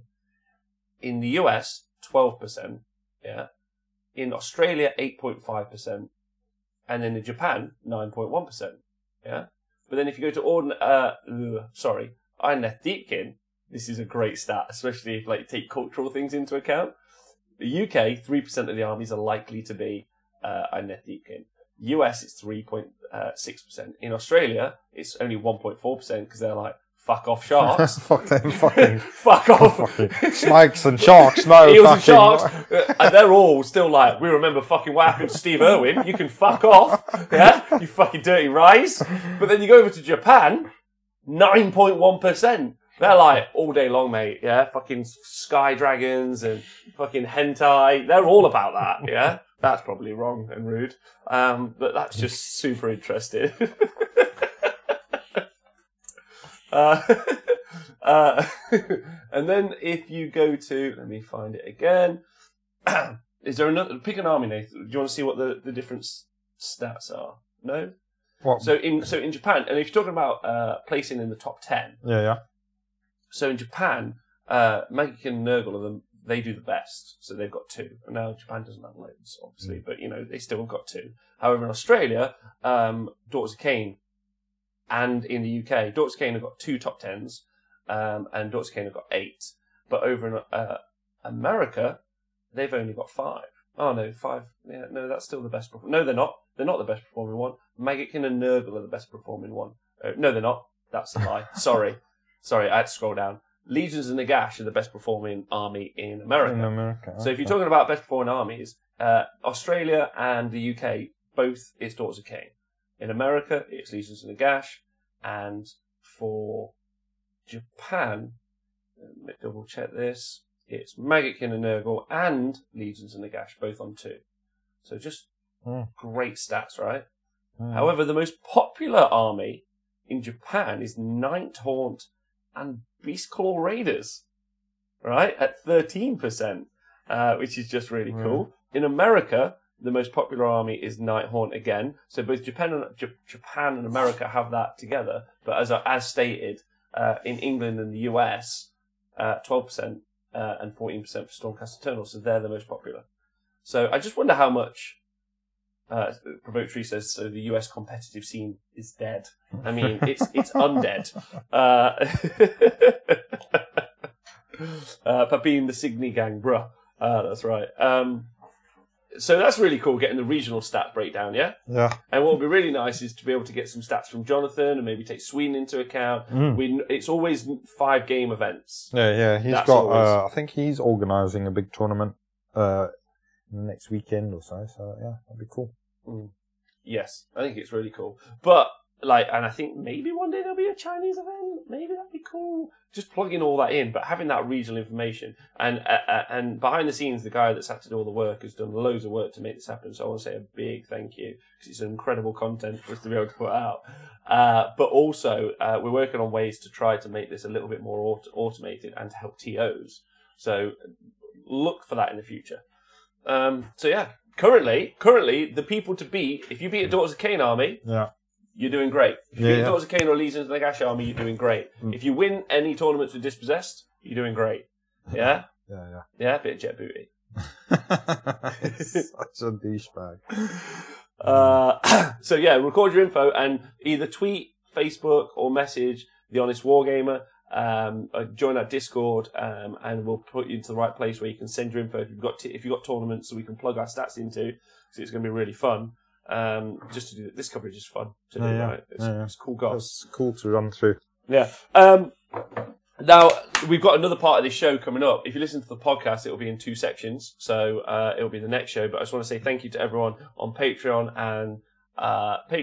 and Twitch who donates to the show, because you allow us to be able to make this kind of content and create this kind of content and work on things like this and hopefully improving Warhammer for everybody. That's why you guys give us the money. So massive thank you.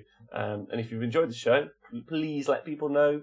Tweet people, Facebook people, share it, review us on Facebook and iTunes. I think you can review us on. That'd be cool. Just give us that 5 stars and be like, my favourite bit's Nathan. I can't be asked with that Rob guy. That'd be fun. Absolute dross. Yeah. Yes. So big thank you. And if you're enjoying the podcast, you should definitely listen to the next bit, because we're going to be talking about the Secondaries from Games Workshop, right? Yeah. So Nathan, will say goodbye to the podcast dudes? Ciao. Bye. Right, okay, so then everyone on Twitter or Facebook and YouTube, stay with us, because we're about to start the next section. Start recording. Hello, welcome to the Honest Wargamer. I'm your host, Rob. I'm joined by Mr. Nathan Prescott and Jet the dog. Hello. Hello. Hi, Jet. Jet, you seen a fly? So you seen a fly? Is there a fly? No. We just thought we'd make a dog bark at the start of your audio podcast and really stress you out.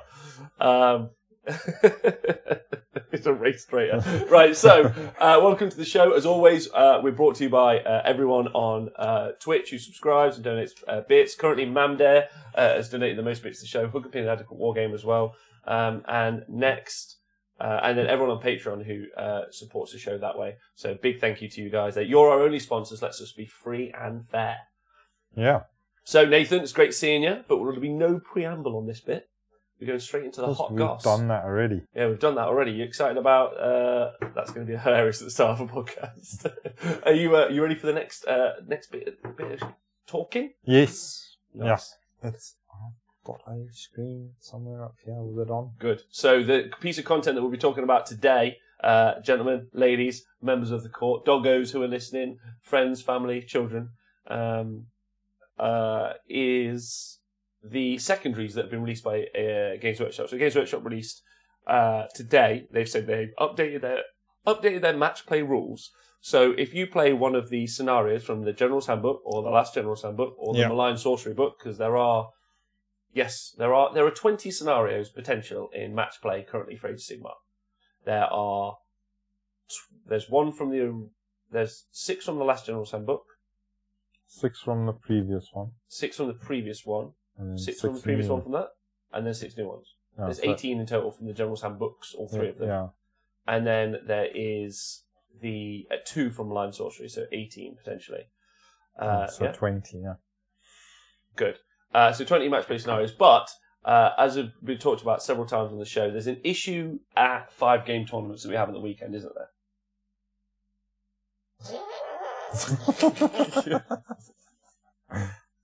Oh yeah, some people have issues about trying to decide who's the winner. Right. Some people have issues. Some people don't give a fuck. Some people don't. Do you want to talk about what the issue may be, Nate? Yeah. So obviously, in a 5-game tournament, more often than not, you're going to end up with several people that have won 5 games. I love doing this show with you. Go on, please continue. Yeah. So it's several people will have won 5 games. And so you've got to decide who the winner is out of them. Out of them, lads and ladies. So at the moment, people are using kill points as a separator. Some people are. Some people are using soft scores to change the scores up and down. So best game votes, painting scores, that sort of stuff. Some people have started talking about, I don't know if they've used it. I think they might have used it in a couple of tournaments, strength of schedule. I think that's been used in a Scottish tournament, but I'm not 100% sure. Maybe Northern Invasion. It might have been that. It might have been there, somewhere like that. I think in Australia, you have to, whoever can catch the kangaroo wins the tournament. That is not fair. That is not fair. They don't have to just catch a kangaroo. They also have to skin a wallaby and drink 15 pints. Boy, the last one that survives the magpie attack or whatever. We talk about the Australians like they're a bunch of crazy bastards, right? Yeah, but actually,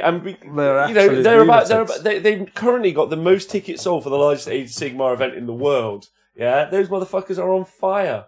Yeah, I mean literally because their entire country is burning to the ground. So close to the sun. Hi, Alwina. Yeah, but so close to the sun.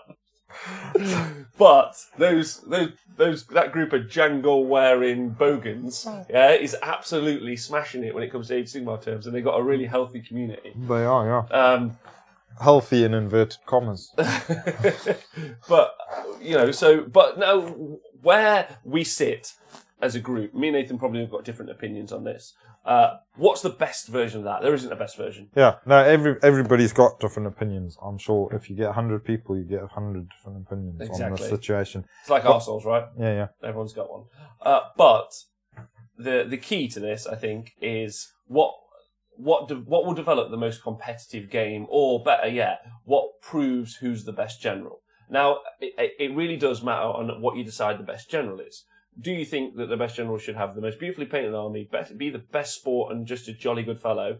Yeah, sorry, I'll do that real English. Jolly good fellow. Jolly fine chap. Jolly good fellow. Should it be that and also win all their games and kill the most stuff? A few of their games, yeah. Yeah. Well, no, all of their games. Like, should it be all of it? Yeah. Or should it just be, drop the painting, that's not important. Drop the sportsmanship, that's not That's not important. Like, Cantonaro's a good footballer, but you love to kick a lad in the crowd in the face. Just so, you make your your version. Hi, Silo Wang. Hi, Alwina. Hi, JP. Yeah, we're live on Twitch, by the way, if anyone wants to join us. So if you watch the podcast, you want to join us. But, and then strength of schedule, might be a thing, because what it does then is, again, if you don't know how it works, it's just me and Nathan win 5 games. It's if Nathan beat 5 other people who placed higher than the 5 people I beat, Nathan would come higher than me. That would be it. Yeah. Right? However, now from Games Workshop, and this is quite cool, is what they've done is they've released a bunch of secondary objectives. So me and Nathan are going to play one of the 20 match play games that currently exist. So these are hidden agendas, they're called. Yeah. So just to make... So hidden agendas are secondary objectives that represent the secret goals of the armies fighting a battle. Achieving your army's hidden agenda can turn a drawn battle into a victory, and they can be used in any game. So this is reading verbatim from the Games Workshop release. And it was Eggs that was on the strength schedule, so big shout out to Eggs, thank you. Okay, yeah. Or Papine saying that they've used them in a few Australian ones as well. Yes, but Papine saying that, but he's under the impression that no one liked it. But I think Papine, let's be fair, the phrase "no one liked it" is probably different to some people didn't like it and some people did like it. Maybe a percentage of people didn't like it. Yeah. If you're using hidden agenda rules after both armies have been set up, but before the battle begins, you must secretly pick one of them to apply to your army for that battle. You must record this either by writing it down on a piece of paper or by placing a card with the name of that hidden agenda face down on the table, or by hiding a 12-sided dice under a cup with the number of the hidden agenda uppermost, or by inscribing it onto a stone tablet, which you then deposit underneath a volcano at the back of the hidden mountain range in the valley of the shadow of the... Wow! There's so many ways you can... That's a really intense one. I like the one where you just inscribed it in Sanskrit on a parchment that you then put in a bottle and then threw in the sea. Yeah. I think it was like, I don't know how I'm going to get it back, but that seems positive. Or you tattoo it onto the arse of your firstborn child. Send them out to catch you a case of beers whilst you play the game. So anyway, there's loads of ways apparently you can... secret this hidden agenda that you've picked. Yes. And when you complete the hidden agenda, you can reveal the arse of your firstborn child to show that the hidden agenda has been achieved. So exactly. Right, so, but unit type, some hidden agendas will refer to a type of unit such as a battle line unit. A unit's type is listed with its pitch battle profile. So effectively, what's being done at a tournament coming up soon is you're being awarded 30 points for a major win, 25 points for a minor win, and then 3 points for each hidden agenda. You can only achieve one hidden agenda in a game. So effectively, if you were to win a 5-game tournament, you'd have 150 points. But have you read the paragraph that will trigger you the most? No. So if you complete your hidden agenda, you can then roll on the triumph table in your next battle, even if you did not achieve a major victory. If you complete your hidden agenda, and you achieve the major victory, you can roll twice on the triumph table in your next battle instead of only once. Right. If you roll the same triumph twice, you can use it twice during the battle. Right, okay. I'm going to make a point now, and I'm sorry, and I know some of you guys are like, look, just concentrate on the Warhammer, don't get bothered. So, many moons ago, they released Age of Sigmar without points, yeah? Do you remember, Nate? It was a shit show. We had a great time, yeah? Me and Nathan were rolling dice. I remember me and Nathan played at my house one time. I had 2 hell cannons. I shot one hell cannon, and then I put the other hell cannon back on the side, didn't I? I went, we won't do that anymore. This is shit, right? Not about that. But then, at that point, you could just do random shit. And one of them was this thing called triumphs, yeah, because they had like a system where like, well, if you win one game, the next time you turn up to a game, you can tell your opponent that you won a game, and you can have a triumph, and then you can play another game, and you'll all have a great time, and we won't use points, and we'll all have fun. And it was bullshit, yeah, and we needed points, right, and we made them in a community, and it was all fine. And now, and this is really important, yeah, this is key, Nathan, this is fucking key, triumphs can die in the fucking sea. Yeah, no, they're great. They're not great. It's a holdover. It's awful. It's like the monarchy. It's ridiculous. Yeah, I like the monarchy. I like the monarchy too. The Queen's cool. Yeah, I think so. I've played a few games where people have used the triumphs, and it's fine. Yeah, do you know what I've done when someone said I've got a triumph? I've said sure, which basically is my way sometimes of saying fuck off. Yeah, right. That's what I mean. Anyway, it'd be interesting to see if in tournament play if they will add that triumph thing. No, it won't. Because everyone should forget that. Just like I wish I could have had I had a Sharpie. I would go. Have you seen that bit in Jay and Silent Bob Strikes Back where they look and they see people have been? Have you seen Jay and Silent Bob Strikes Back? No. Right, Jay and Silent Bob Strikes Back.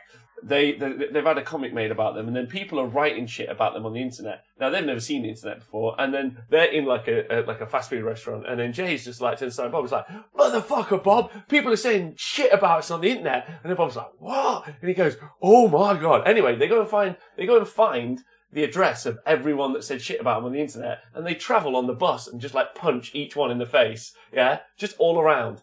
That's what I'm going to do to everyone who uses a Triumph, yeah? I will travel the globe fucking one-shotting people for using a Triumph.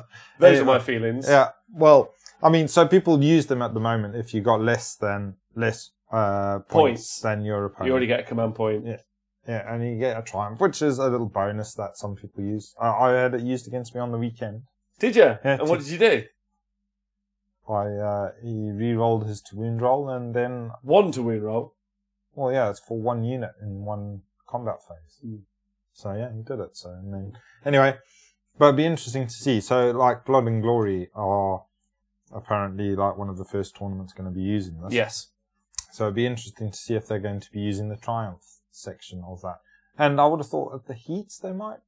Are they using the hidden agendas at the Heats? Do we know? No, well, the Heat Finals in 2 weeks, so, like, this won't be in for the Heat Finals. No? Okay. No. And then the other point that they've made is that several of the hidden agendas refer to a player's starting army. So starting army is made up of the units that were set up in the first battle round and any units that are set up in reserve, but do not include units that are destroyed and subsequently returned. So from Legions of Nagash, where they bring units back on that have died, they will not count towards the hidden agenda starting units, and also summoned stuff. Right. So that's quite important when you're looking at those things for some armies, particularly. Yeah. Okay. Yeah. So there you go. I'm on board with that.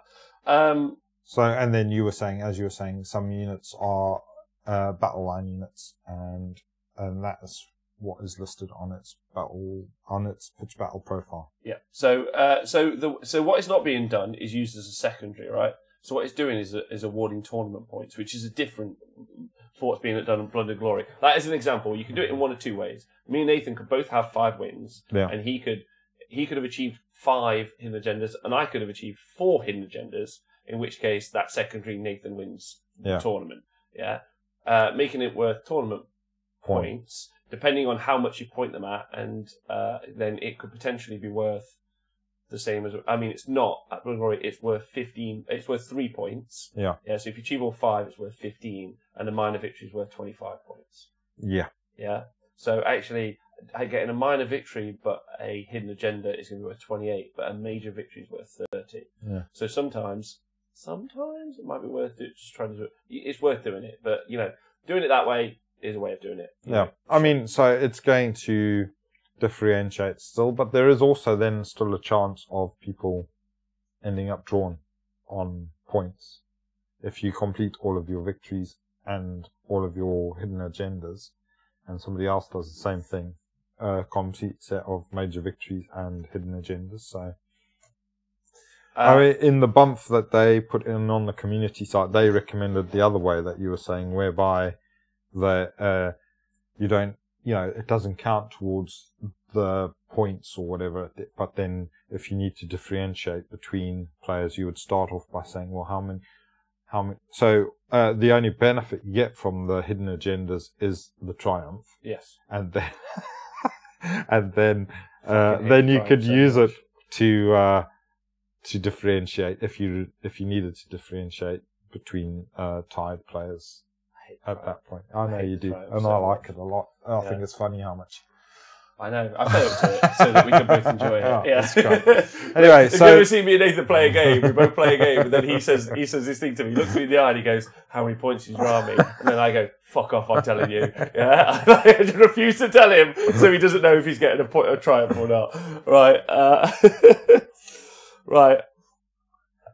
Cool. So there's 12 of them. 12? Yes, there's 12 of them. We're just going to run through. Hold on. Morgan Sourcemesh says, ignore the italics marketing speak and then just read the Jervis bit. And Jervis makes clear that secondaries affect triumphs in open play, but in match play, secondaries affect points. Okay. So it only potentially affects. Well, anyway, whatever. There should be no triumphs. I'd like there to be no triumphs. Whatever. So what we're going to do, and this is going to be important because a lot like command traits. Yeah, right edition of the game. A lot like command traits. Some of these are going to be useless. Yeah, or some of these are going to be harder to achieve or easier to achieve. Yeah. Yeah. Colonel Cabbage has already been a babe and has already sent me like a really clear, like not abusive one, but like a very easy one to achieve. Yeah. So what we're going to do is we're going to talk about each one, and we're going to talk about the different armies potentially that could use it, and then what we're going to try and do is we're going to tier them into 3 different tiers of like ease of use, because one of them might be something as simple as, because we haven't read them yet, have we? One of them might be keep a unit alive for the whole game. And it might be like, well, just have that one, man. Like, if you're aiming to win a game, just have a unit alive. Like, cool. Like, because it's as hard to achieve as kill 7 heroes while standing on top of your head. Yeah, well, it's easier to achieve is what I'm trying to say. Yeah. Right, so some of them are going to be easy, some of them are going to be more difficult. So to give you some sort of indication as to what to pick, and then we're going to talk about some armies as well, that might be able to more easily achieve them, and then we're going to bracket them. And I've made a cool bracketing system, Nate. It's based on materials, and it's either going to be metal is the top tier. Yeah, that's right. Yeah, wood is the second tier, so medium tier, and then glass is the bottom tier. Why are you saying metal's better than glass? Yeah. What, for a window? No, just for anything. For everything? Anything. All things. Have you ever tried reading through metal spectacles?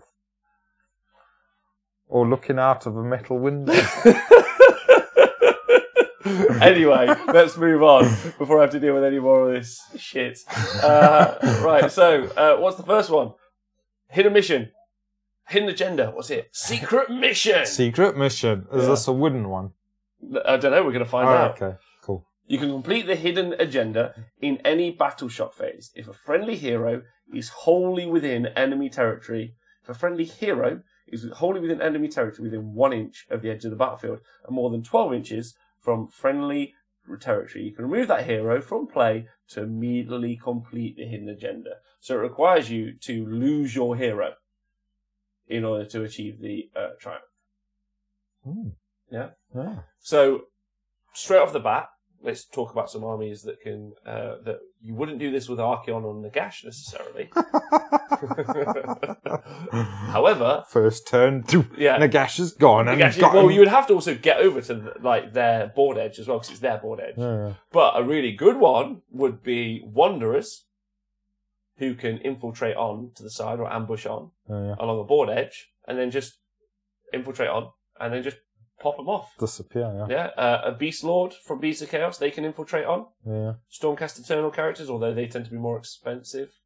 So anything that, if you've got an army that can ambush, and you don't mind losing 80 points to always get, 15 victory points. Triumph for the next game. Yeah, if you want to get your triumph for the fucking next game, and you play me and I call you a dickhead, your choice.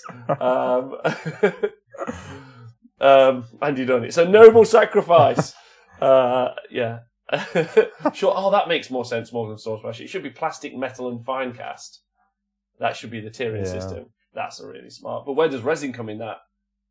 They don't do metal anymore, so we should probably choose fine resin.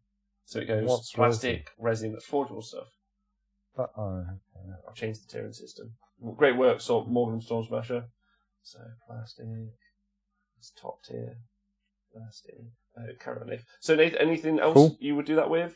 Well, yeah, but obviously, I mean, you're probably gonna want to try and time it so it's towards the end of the game when you don't, when after he's done whatever or she's done whatever they're supposed to have done, then you don't mind them.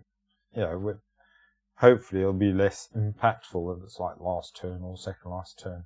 Yes, but you can't guarantee. Right, yeah, exactly. It's going to be a tough one to guarantee, or if you are going to guarantee it, then you are handicapping yourself by the points of that hero or losing a hero. So there you go. Yes. So look at your army list, look at the tournament, and say, actually, I've got spare 80 points, and things like that, 30, 40 points. Another great thing about the endless spells is, I've got only 40 points left in my army. I don't have any units that are 40 points, but an endless spell is always something thrown there. I think that's a cool thing Games Workshop did. I think it's really wicked. I like that element to it. This might be that same sort of thing. I've got 80 points. I can take that character you can infiltrate on. So if you're not playing Beast of Chaos, you're not playing Wanderers, if you're playing... I mean, Legions and Gash, they can get some pretty cheap heroes, but it's getting them to the place. And again, so they can't summon a hero on. Oh, does it have to be a starting thing? You complete Hidden Agenda in any backshot phase. Any friendly hero. Yeah. So they could just summon a piece of shit at Flesh the back Eater Courts and tell it to get off. Yeah, Flesh Eater Courts can just be like, command point, there's a character, or a Vargulf is their character, or... I think they Bull are. King or something, and then they just go, right, piss off, back off the board. Yeah, they can summon courtiers, can't they? Yeah, they can, yeah. So Flesh Eater Courts, again, if you want that. So that's got to go, depending on the army, that's a bit swingy, but that one seems Well, I mean, like the Zinch guys or any of those lads can just summon a Herald and just say... Oh yeah, if you've got a summoning army. Or like a Seraphon can just bring on a Skink Priest or something like that. Just tell them to piss off. Thanks for coming now, bugger off. Give us your triumph on the way out. So that's the perfect thing about... Thank you, John. Summoning a Tree Lord's not a character, though. Tree Lord a character? Is that the hero keyword? Tree Lord isn't. No, a Tree Lord Ancient is, but not a Tree Lord. No, I didn't think so. Right, so that would be the hidden agenda. That's a secret mission. Yeah, secret mission. So get here and piss off. Yeah. I personally think I rate that as plastic, top tier, because if you've got the right army, let's stick it medium at the minute. Because if you've got the right army, you can just achieve it, but it is going to cost you a character. Yeah. Right, and some of them it might be a little bit harder to do. Right. Yeah, I mean, once we've gone through them, we'll probably need to rejiggle them around a bit.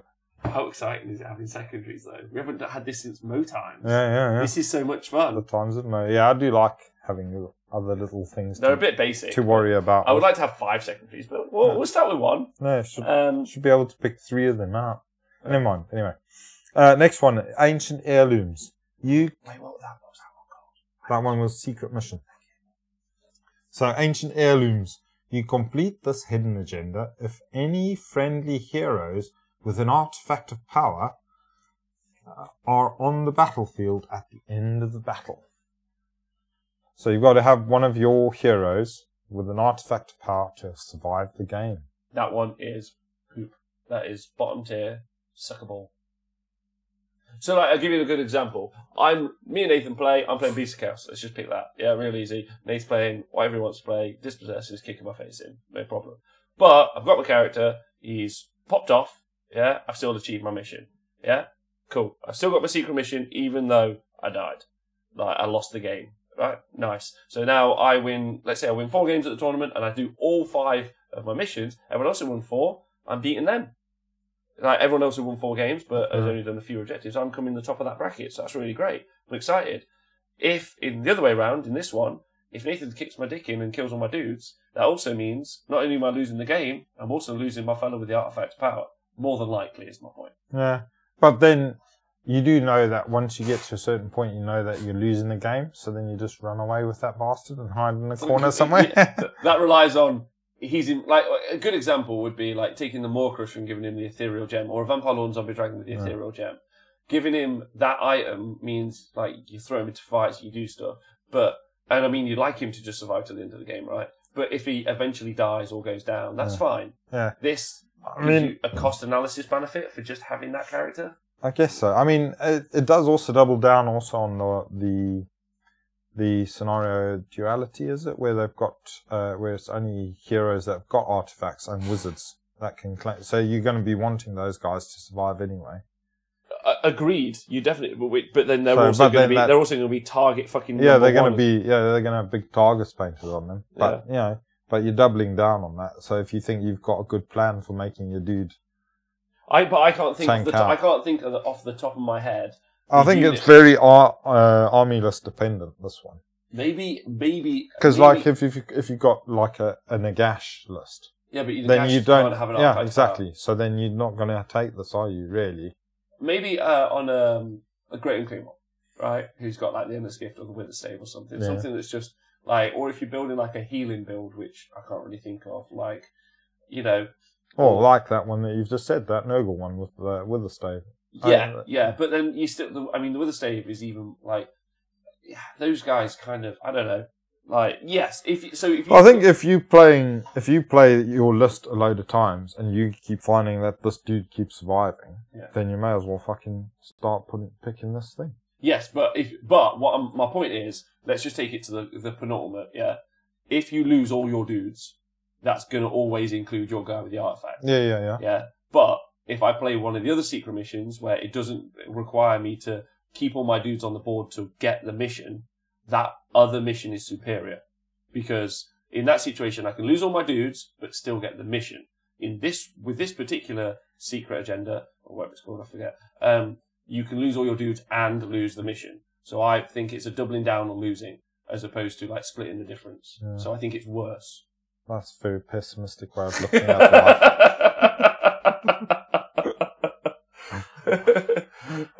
So he goes on the bottom tier. So that one's ancient heirlooms. Ancient heirlooms. You say resin. I say. Oh, what did you say it was? Finecast is the bottom. I'd say it's resin, but we'll see how it goes. What's it called again? Ancient heirlooms. Oh, okay. Right. What's the next one? So the next one is the hidden agenda. Terrify. All right. Nice. Sounds great. I vote for plastic. Right. Let's read it.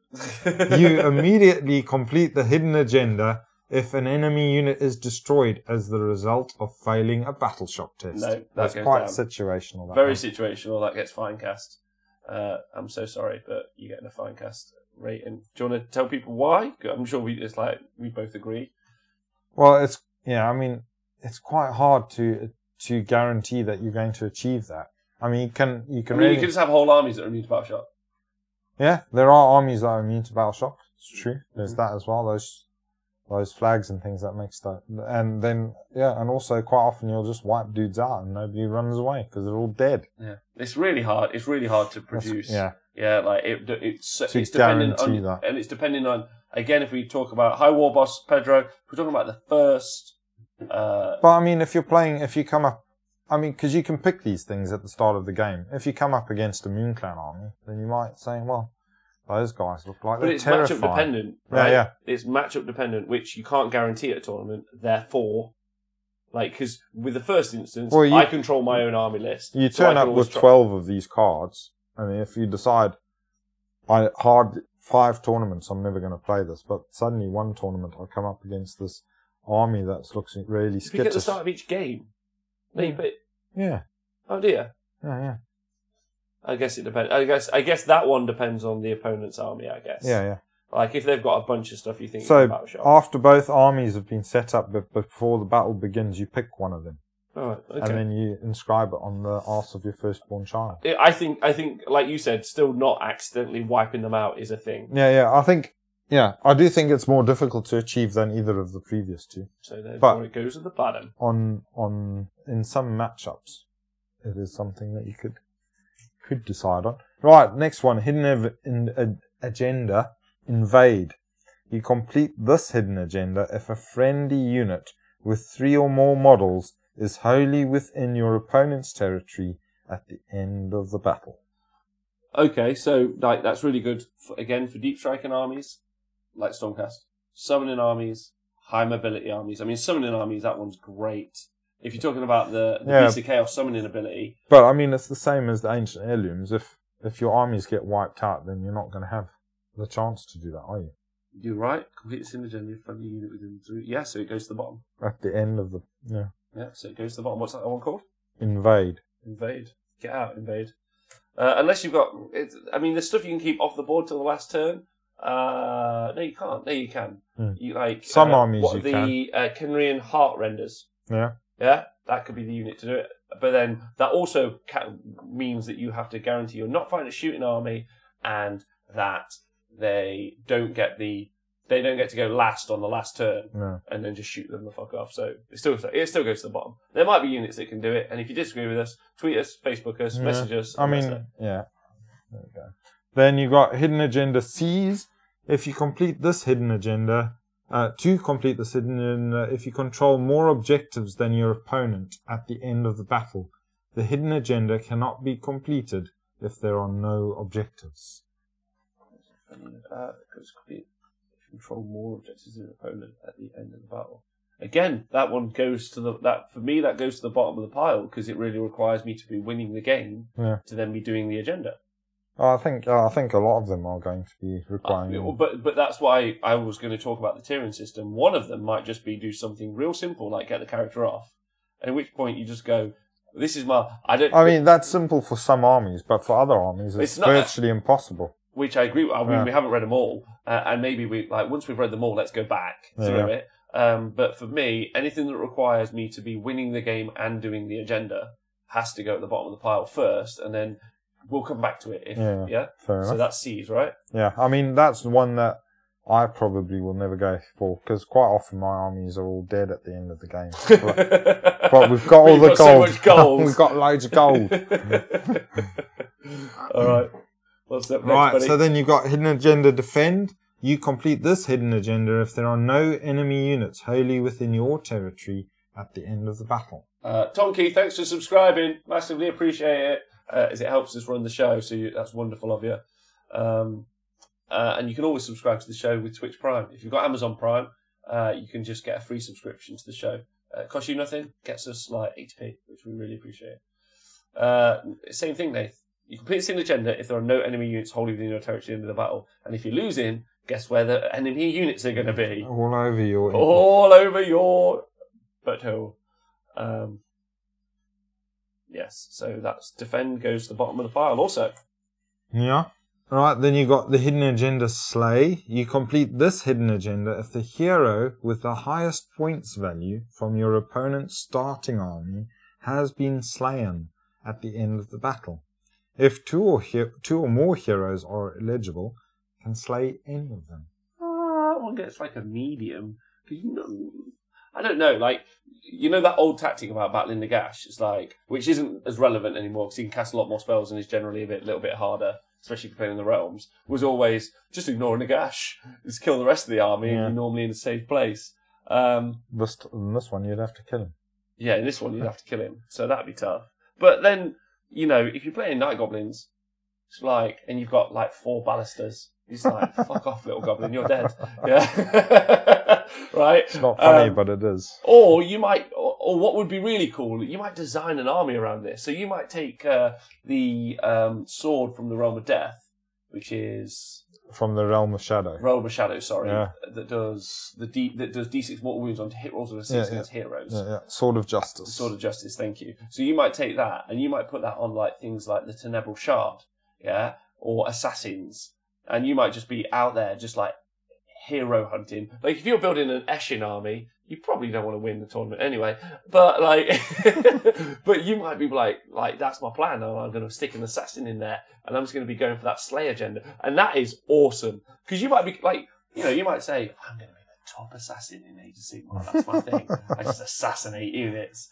That could be cool to do, right? Yeah. Could be a fun one. Yeah, I mean that one. But that also, you know, usually the most expensive hero in their army is an important one for you to kill. Yeah. Usually, like, again, if you're losing, that one's hard, but I feel like you can at least battle for that at some point, right? Yeah. You could probably, like, go, okay, I'm losing it, I'm just going to send my... And you might throw their game plan off. You might be like, all right, I'm losing, I'll send my whole army at that expensive hero. Yeah. And that might do the job. So I think medium, because that gives you some options, because you're doing something. Yeah. Cool. No, well, yeah. Also, you can just say slay. Slay, girl! Slay. So, next one. Hidden Agenda Conserve.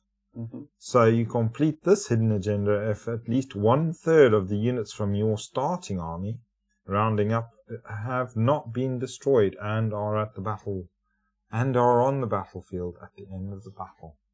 Oh, I'm so sorry for reading the Twitch chat. So if 1/3 of your army number of units are still hanging about. Okay, so if you got I mean, is that based on the starting army? Yeah. Not the summoned part of it? Yeah, so this is... would you stick that at the bottom again? If you're losing your army. Yeah, I mean, it's in the same bracket as Ancient Heirlooms and Invade. So. Okay, so that is Conserve, right? Yeah. So then you've got the hidden agenda Attrition. So you complete this hidden agenda if at least 2/3 of the units from your opponent's starting army, rounding up, have been destroyed and or are not on the battlefield at the end of the battle. So you've got to kill 2/3 or else have chased them off. So it's the same.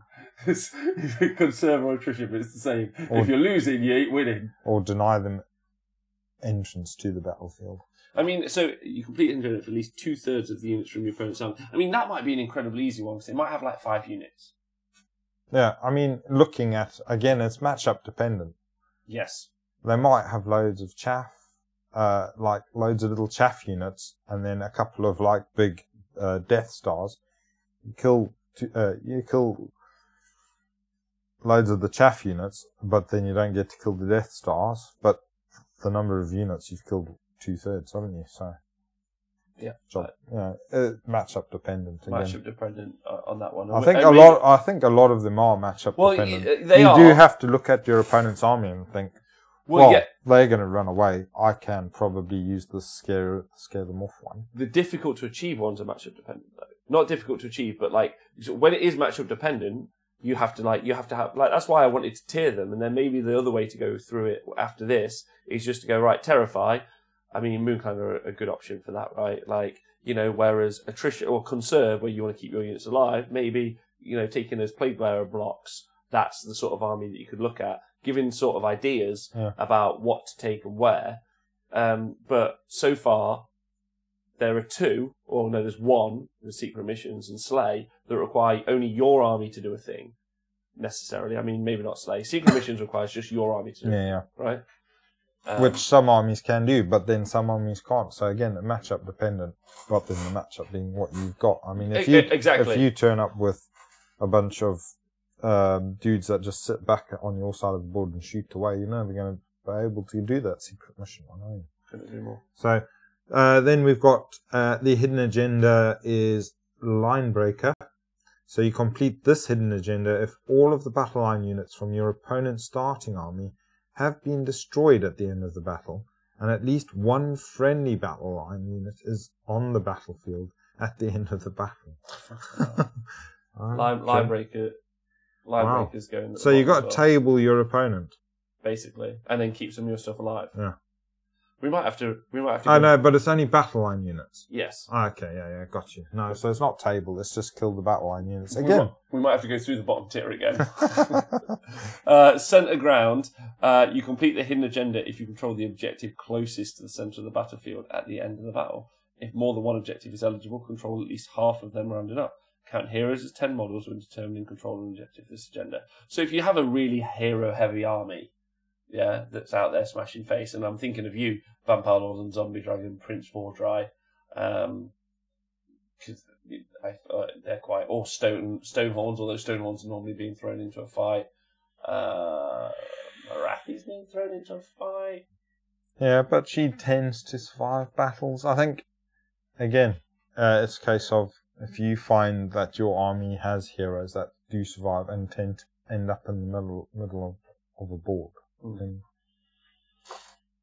So it's going to be interesting for you. You're going to have to look at your think about how your games tend to end up, because this is all most of these are based about the end of the game as well.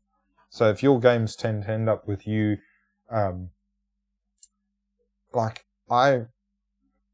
if I'm thinking about my games, when I'm taking my destruction, quite often my destruction army is just in tatters at the end of the game. But I've been, just getting points, and that's how I win the games. So I'm not going to be looking at things where I can say that I'm doing shit at the end of the game. I'll be looking at things where, I've slain somebody or done something like that. Yeah. So I think Datcom's got a really good point in the chat here. He says these can be called win more or lose less. Soulsass, thanks so much for subscribing to the channel. Really appreciate it. You either win more or lose less. Yeah. I think that's a really important one. So the idea that, if you're winning, you want to be, I suppose I've been thinking about losing with all those. You could flip it around. Yeah, you could, Billy Big Balls flips his table on its head and it goes, right, well, all of those ones are based on me winning every game. So if I'm winning every game, then I go forward. And that is a really solid tactic. Yeah. Or if you don't think you can contend multiple objectives for the wider scenario, commit to the middle. That's that particular one. So I suppose if you're out there and you're like, I'm going to win 5 games, you pick the five agendas that. Yeah. Although the Battle Shock one actually is one that does go even below that because that still requires your opponent's army. Yeah. So we'll So you've got to look at your opponent. Like Linebreaker is probably one that I might pick with my Iron Jaws, because quite often, depending on the matchup again, but they go over there and smash my opponent's battle line off the field, and then I've got one unit at the back that I've just got to make sure survives the game. So anyway, that was Hidden Ground. The last one, Center Ground, yeah. Center Ground, sorry. The last one is Sacrifice. So you complete this hidden agenda immediately if the hero with the highest points value from your starting army that is not your general is slain by an attack made by an enemy hero or monster. Oh. So you've got to go and get your hero killed by an enemy Your hero most or expensive monster. one. But not your general. But not general. Yeah. Okay. So again, in some armies, so sometimes my Iron Jaws army, for instance, will have the Maw Crusher, but he's not the general. My Fungoid Cave Shaman is my general, so he can make dudes run and charge. Yeah. So, and more often than not, the Maw Crusher dies because he's out there, like, doing that first smash deep into them. But then he doesn't normally die to heroes and monsters. He normally dies to... It's just a bunch of other shit. Yeah, to fucking... I suppose, though, also, don't forget in Age of Sigmar now, Age of Sigmar 2, you can't not fight in combat. Yeah. So if you really want to, you can take your most expensive model and charge it into something that's a hero that's going to kick his face in. But if I was playing your Moonclan army, as an example, and as much as, before we go any further, I really respect the Grot Shaman's ability to kick my face in, or the Fungoid Cave Shaman, if I was to throw my Vampire Lord and Zombie Dragon into him, hoping to get this, it's not really going to pan out the right way. Yeah.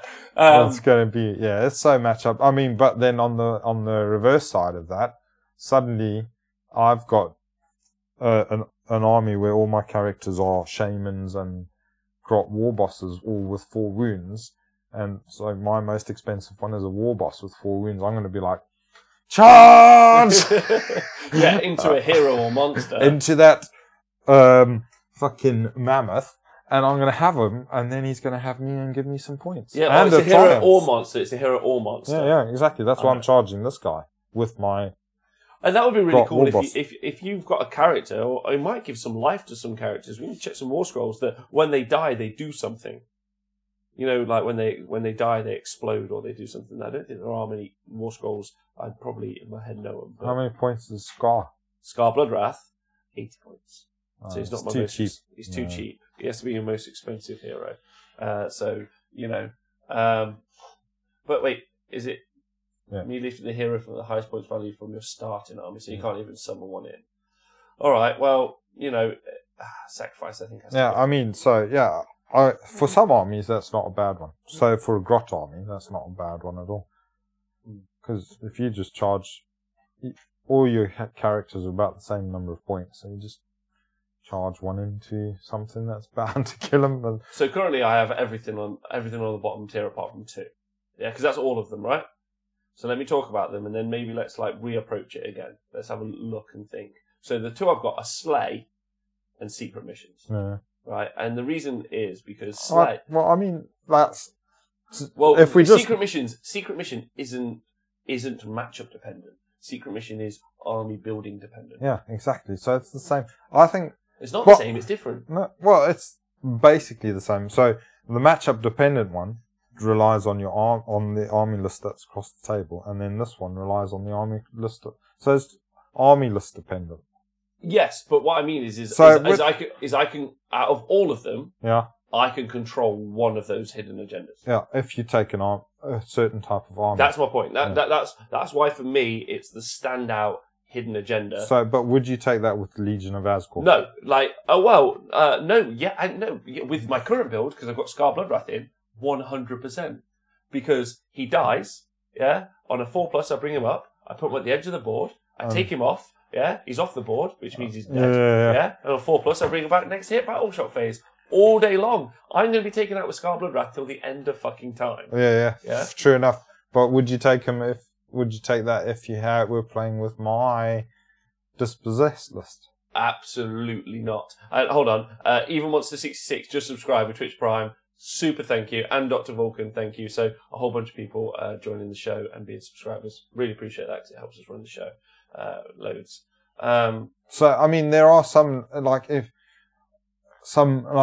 I had a Moon Clan list, would I be taking that? I don't think so. No, because my Moon Clan heroes all tend to be behind my army, not in front of the army. Which I'm with you on. I'm just saying, of all of them, yeah, all of the other cards. So I've got 11 cards over here. Yeah, those are ones that I see your army, and then I make the most appropriate choice based on what I'm facing.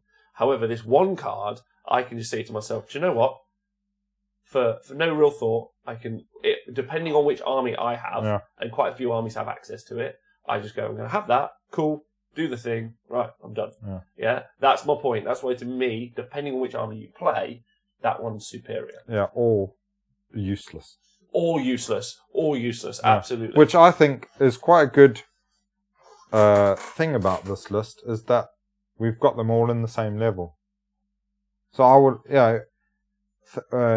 approaching it from the beginning, I would have thought, some of these are going to be must-haves and some of them are going to be really difficult. But having read through them all, I think they're all, depending on your list and your opponent's list, you will be considering all of them at some point, or in your life cycle of your army. Yeah, or let's go through them a little bit again, because that's a little bit too broad. Oh yeah. I think we can go through them again and dig down and say, if you've got this sort of an army build, yes, then you'll be considering these. Or if your opponent has got this sort of an army build, then you might be considering those. Well, I think really what we talked about was, what I was looking for was something that was, if I lost, I could still get it.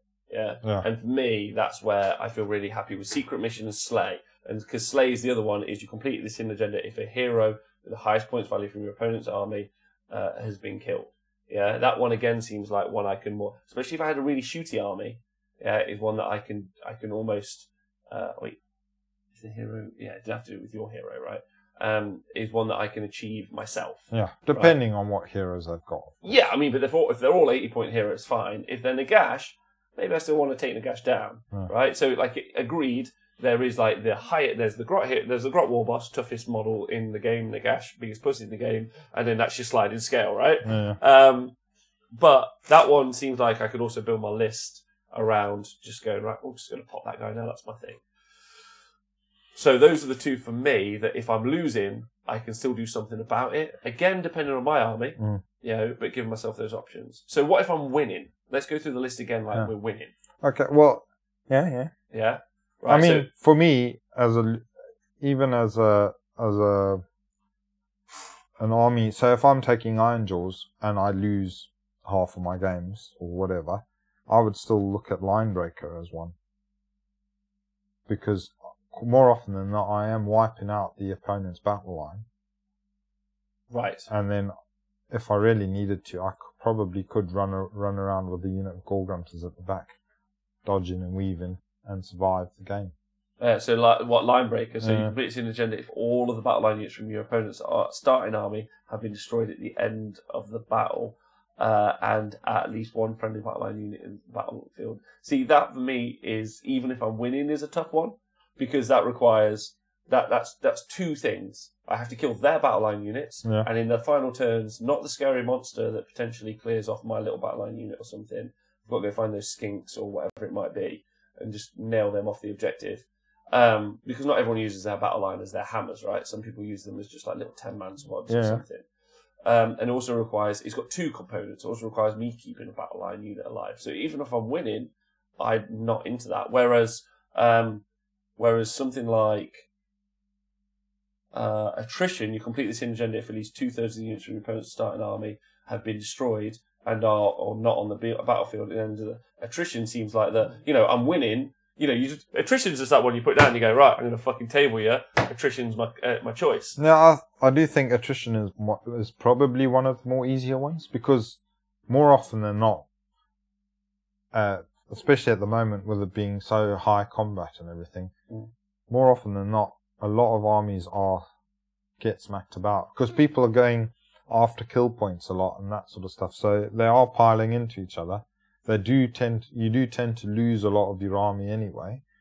But yeah, I think attrition is going to be a more achievable one. Yeah, because it requires you to be winning, and then you just still winning. You don't even have to be winning because quite often I will have been tabled and my opponent will have some units left, but they might not have 2/3, or they might not have 1/3 of their army left.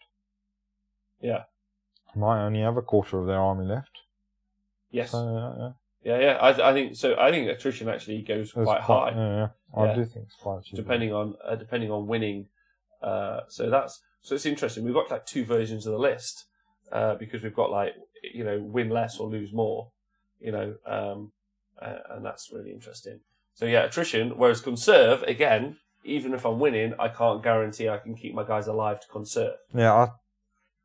So you have to have at least 1/3 of the units from your starting army rounded up have been destroyed and are on the battlefield. Have not been destroyed. Yeah. So that one's harder to do. So that to me, even if I'm winning, drops down the list. Yeah, depends on your army list. That one more But than it the depends other on the one. game. Yeah, I mean, if you play a Nurgle list or something like that, where you play a very defensive list, then you probably will find that a lot of your games you're ending with half your army left on the board and not a lot of kill points. That's true. Defend. You complete this hidden agenda if there are no enemies wholly within your territory at the end of the battle. Particularly good if you're running like an Alpha Strike list. I'm thinking about things like Blades of Corn just running across the board and just pinning you in.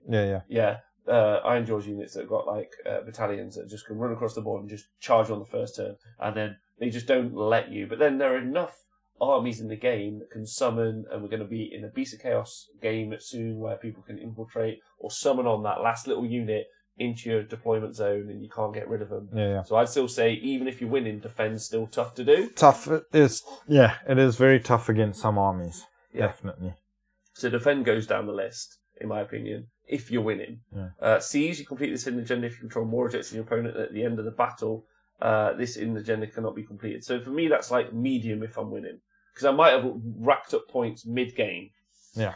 By mid-game, planning to lose like most of my units turn 4 and 5, but at that point I've got so many points on the board that I'm not too fussed. So again, that's like a medium one for me.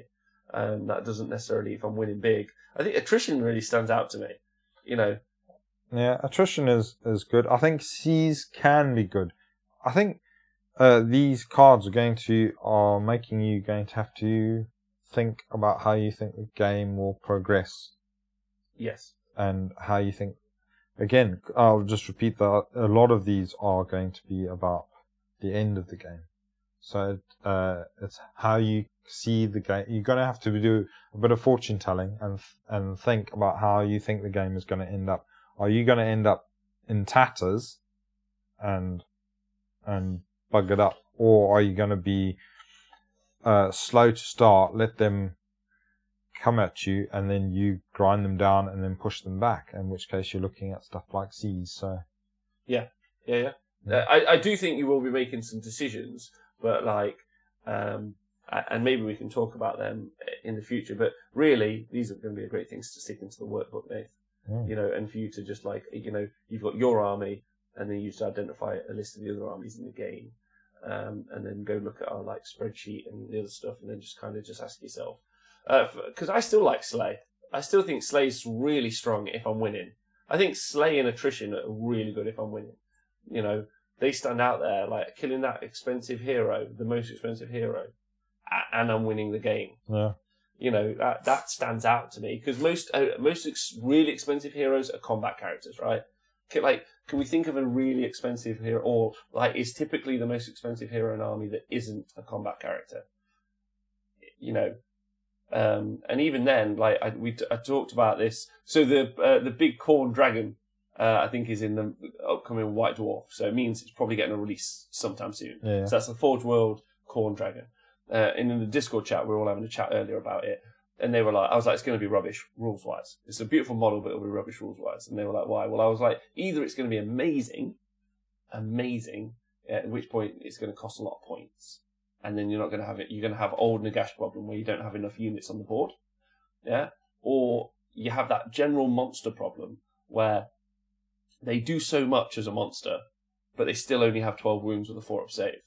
Whereas if I said to you, hey Nate, there's an infantry unit that's 12 wounds with a 4-up save, but it's 380 points, you'd be like, ooh, shit. Like, what does it do? Like, and that's kind of a monster problem. There are some standout monsters, but the standout monsters that we talk about are ones that are really tough to take down. So Nagash has got that 4-up save and starts on a 3-up and can be a 2-up, right? Is that right? He rerolls ones. No, reroll ones now, because you can't do Misty Shield to him. So 3s, rerolling ones. Stonehorn does loads of damage, but also halves all the damage it takes. Now it can also take artifacts that like make it even tankier. Vampire and Zombie Dragons heal, and they also now can have ethereal amulets. You know, those sorts of things. Like most of the monster, Frostart Phoenix, you know, it's got not a great save initially, but you can power it up and it has a 4-up ignore damage save. It's fairly cheap for its points, and it's got 14 wounds. Yeah. Like all the monsters that you see that get used a lot, typically, in my opinion, are also quite defensive and survivable wounds as well. Like Alariel and Tree Lord Ancients and stuff. Yeah, like also really tough wounds. The heals. Yeah, they heal. They're tough wounds. They can be buffed to be really tough to take down, right? Or they're something like a.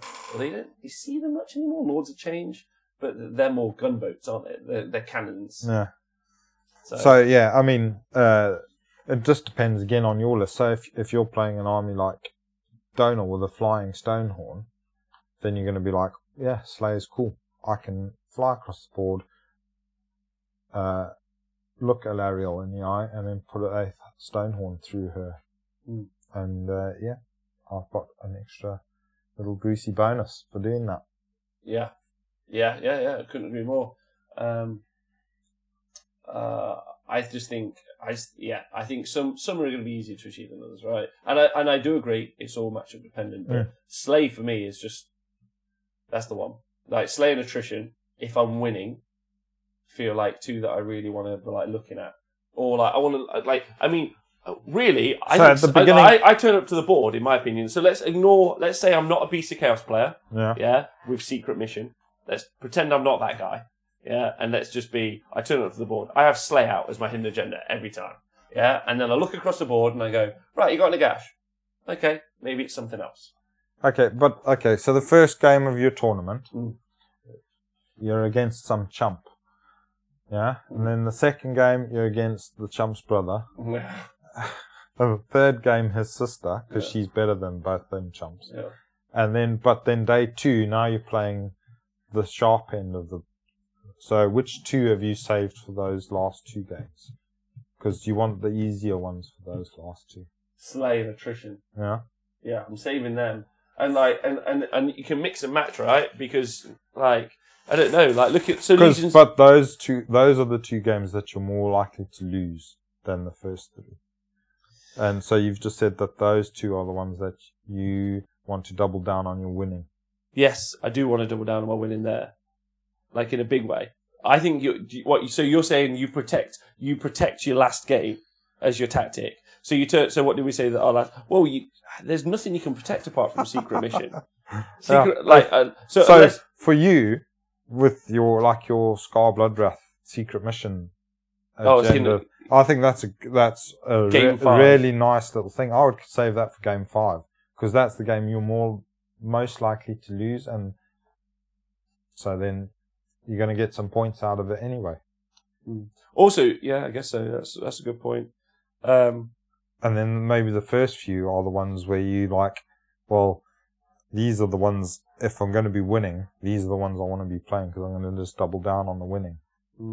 That's a good point. So you got to think, not only have you got to think about how you foresee the game itself playing out, but you've also got to think about, well, I mean, or are you allowed to play these more than once during a tournament? Are you just going to play the same one? That's what I think. I think you can just. I didn't know that you would.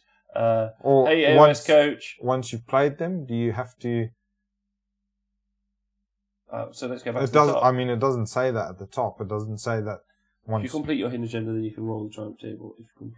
If you're using hidden agenda rules, after both elements are set up before the battle begins, you must secretly pick one of them to apply to your that battle. You must record this either by writing it on the side of a temple. Whereas I don't think that is. I mean, all of that bump at the top, I don't think it relates to a tournament. I think it's just for games. Mm. So It depends on the event. I mean, it's more interesting if you can only pick one. one once. Yeah, One if you once can over the only course of use the it tournament. once. Yeah. I mean, some tournaments. Be interesting to see how the tournaments start to use it. Some of them might say, here are 5 of these secret. You only can pick from this pool of 5. Yeah. Yeah, so it would need to be like interesting. It would need to be in the Little. tournament pack. Personally, for me, like I don't think it's written. I don't think it's written, or I've seen anywhere that you can only pick them once. Is my point. That's why I think just popping Well, up in a that piece. case, then for you, it's going to be secret mission every time. Yeah, apart from if I see Slay. I mean, I've got like shooting in my Legion of Asgore army, as an but example. I mean, that's just so easy with Scar Bloodwrath thing, isn't it? Well, I mean, I That's can not like- roll 4-ups. Well, there is that. There is that. It is that. Whereas a Beast Lord summoned on Yeah. and then just taken off is an auto do. Yeah. And that's pretty key. Or or if you're a Seraphon player, I guess it's harder because it depends on the zone where you bring the dude on. Yeah. I mean, you could do it with your Slan on the last turn, just teleport himself. Over there. Yeah. Or any unit. It doesn't have to be the Slan, just a fucker. Yeah, personally, I'd like to see it where you can only pick one. As soon as you said that, then it made it more interesting. Like, I was like, that's cool. That now it tiers it based on order priority, and then like some of them I save, right? Like the one where I can, I can kill a character is like, as soon as someone's just got an easy character, when someone's got an easy character, you just do it. I mean, it's really interesting. You don't want to go up against that rock hard character you can't kill, or is super mobile, or is like, I mean, what about the Changeling? That dick. Someone He'll be really good at some of these, won't he? Yeah. So that's just frustrating. Yeah. You use easy ones first would be cool. Secret mission would be really good for the Seraphon, wouldn't they? They can just summon up a priest and then teleport him over there. Them off. I think all of the summoning armies get a massive bonus from that particular one. And that's the one that stands out to me. Because again, like, if I've got the right army, I can just do that. Yeah. For the right army, it's easy. For the right army. So are you excited about having these in the game? It makes it a little bit... I hope they put it in a different book, so we have another book to take for this. Fucking triggered. And so what I really enjoy is predominantly you played Age of Sigmar, predominantly. Yeah, but I know you played a little bit of the other games. But if you were talking to like a Horus Heresy player or a 40k player, and you're like, I have to use 4 books now. They're like, only 4? You lucky fucking... Right, how many printouts have you got to do? How many FAQs have you had? You're like, I don't want to talk about it. Anyway. Yeah. Anyway, but yeah, I hope they put this in another book. I imagine we'll see good. this in... Oh, no, wait. We've just had a general sample, haven't we? So, we're not going to see anything new. It's interesting that they've also approached the idea of secondaries. Yeah. I mean, obviously, it's been a bit of a talking point on our show. Yes. But obviously, other people have been talking about it at tournaments and on Twitter, and I don't know if they talk about it as I assume in the bath and that sort of stuff. So yeah. And what is really cool, we might it. start to see more defensive builds, which I know some people find super dull to play against. But I like that they exist in a way, just because it's cool. And they'll be trying to play conserve. They will be the jam makers of the mortal realms. Yes. So yeah, I think that's a good chat about it. And maybe there's some more clever stuff that can come up over the next few weeks. We can reapproach it. Yeah, it'll be interesting to see. So they did specifically mention Blood and Glory in their lead up to Trying that. as hard as they can to sell tickets. So allegedly, all of the community team have stocks and shares in the Blood and Glory event, but that's just an allegedly. Yeah. It'd be interesting to see how they put it into their pack, and if they're going to say you can only pick one once and then it's burnt, you can't use it again. But they already had this. They already had this at Nova. So Secret Agendas was something they already had at a Nova event. Did they use these ones? They didn't use these ones, but obviously, they had some. I mean, that's probably part of that might be where they got the idea from. Well, I mean, we also were playing with secret agendas. Like what South Coast was it where we all had secret agendas? I think most of them have had that one where I secrets. played all them Spider-Fang fellas Yeah. was all secret agendas. I think they've had them at most of the South Coasts since AOS has been out. Yeah, maybe, yeah. They've had some ones, Yeah. Rintra, giving changeling an artifact and keep him hidden. Ancient heirlooms achieved every single time. Yeah.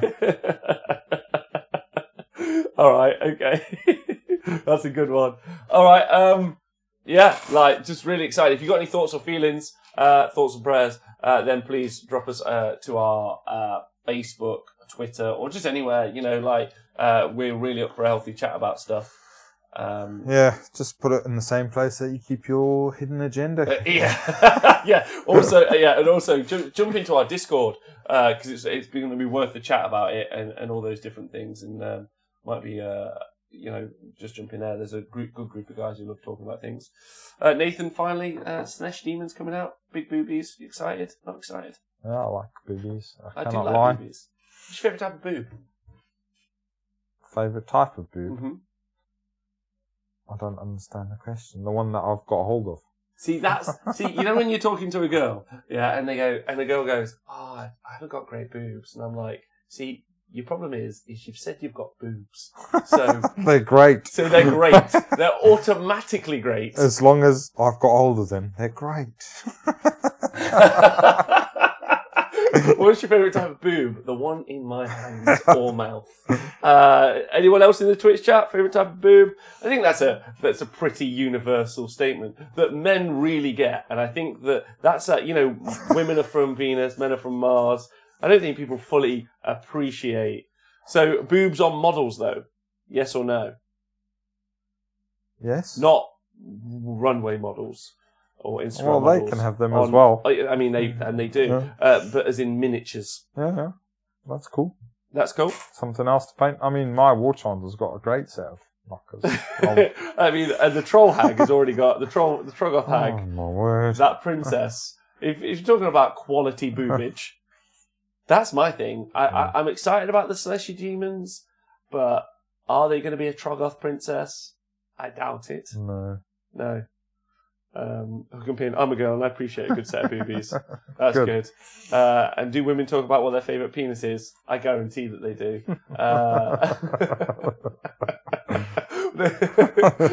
Nathan, what's your favourite type of penis? One not in your bum. Which is the reverse of Mark Wildman's favourite type of penis. Arcad's like, you need to move on, boys. You guys have got yourself caught up in a thanks for listening to the show. Nathan, thanks for being on the show. Thank you, my friend. Thank you. Thank you to everyone who listens to Honest Wargamer. Thanks for being on Patreon. Thanks for being on Twitch. Thanks for all you do. If you want to do more, though, always feel free to leave a review. Just tell your mates about it. I don't know, whatever you want to do. Instagram it. Yeah, like knock yourself out, man. Put a flyer up in your local community college. Yeah. Any of those things, we'd appreciate it loads. And join us every Monday. Get in the Twitch chat. Talk to us about what you think and what you want to do. And yeah, just big shout out to everyone in the world. You guys are great, and we'll see you soon. Goodbye. Cheers. Adios.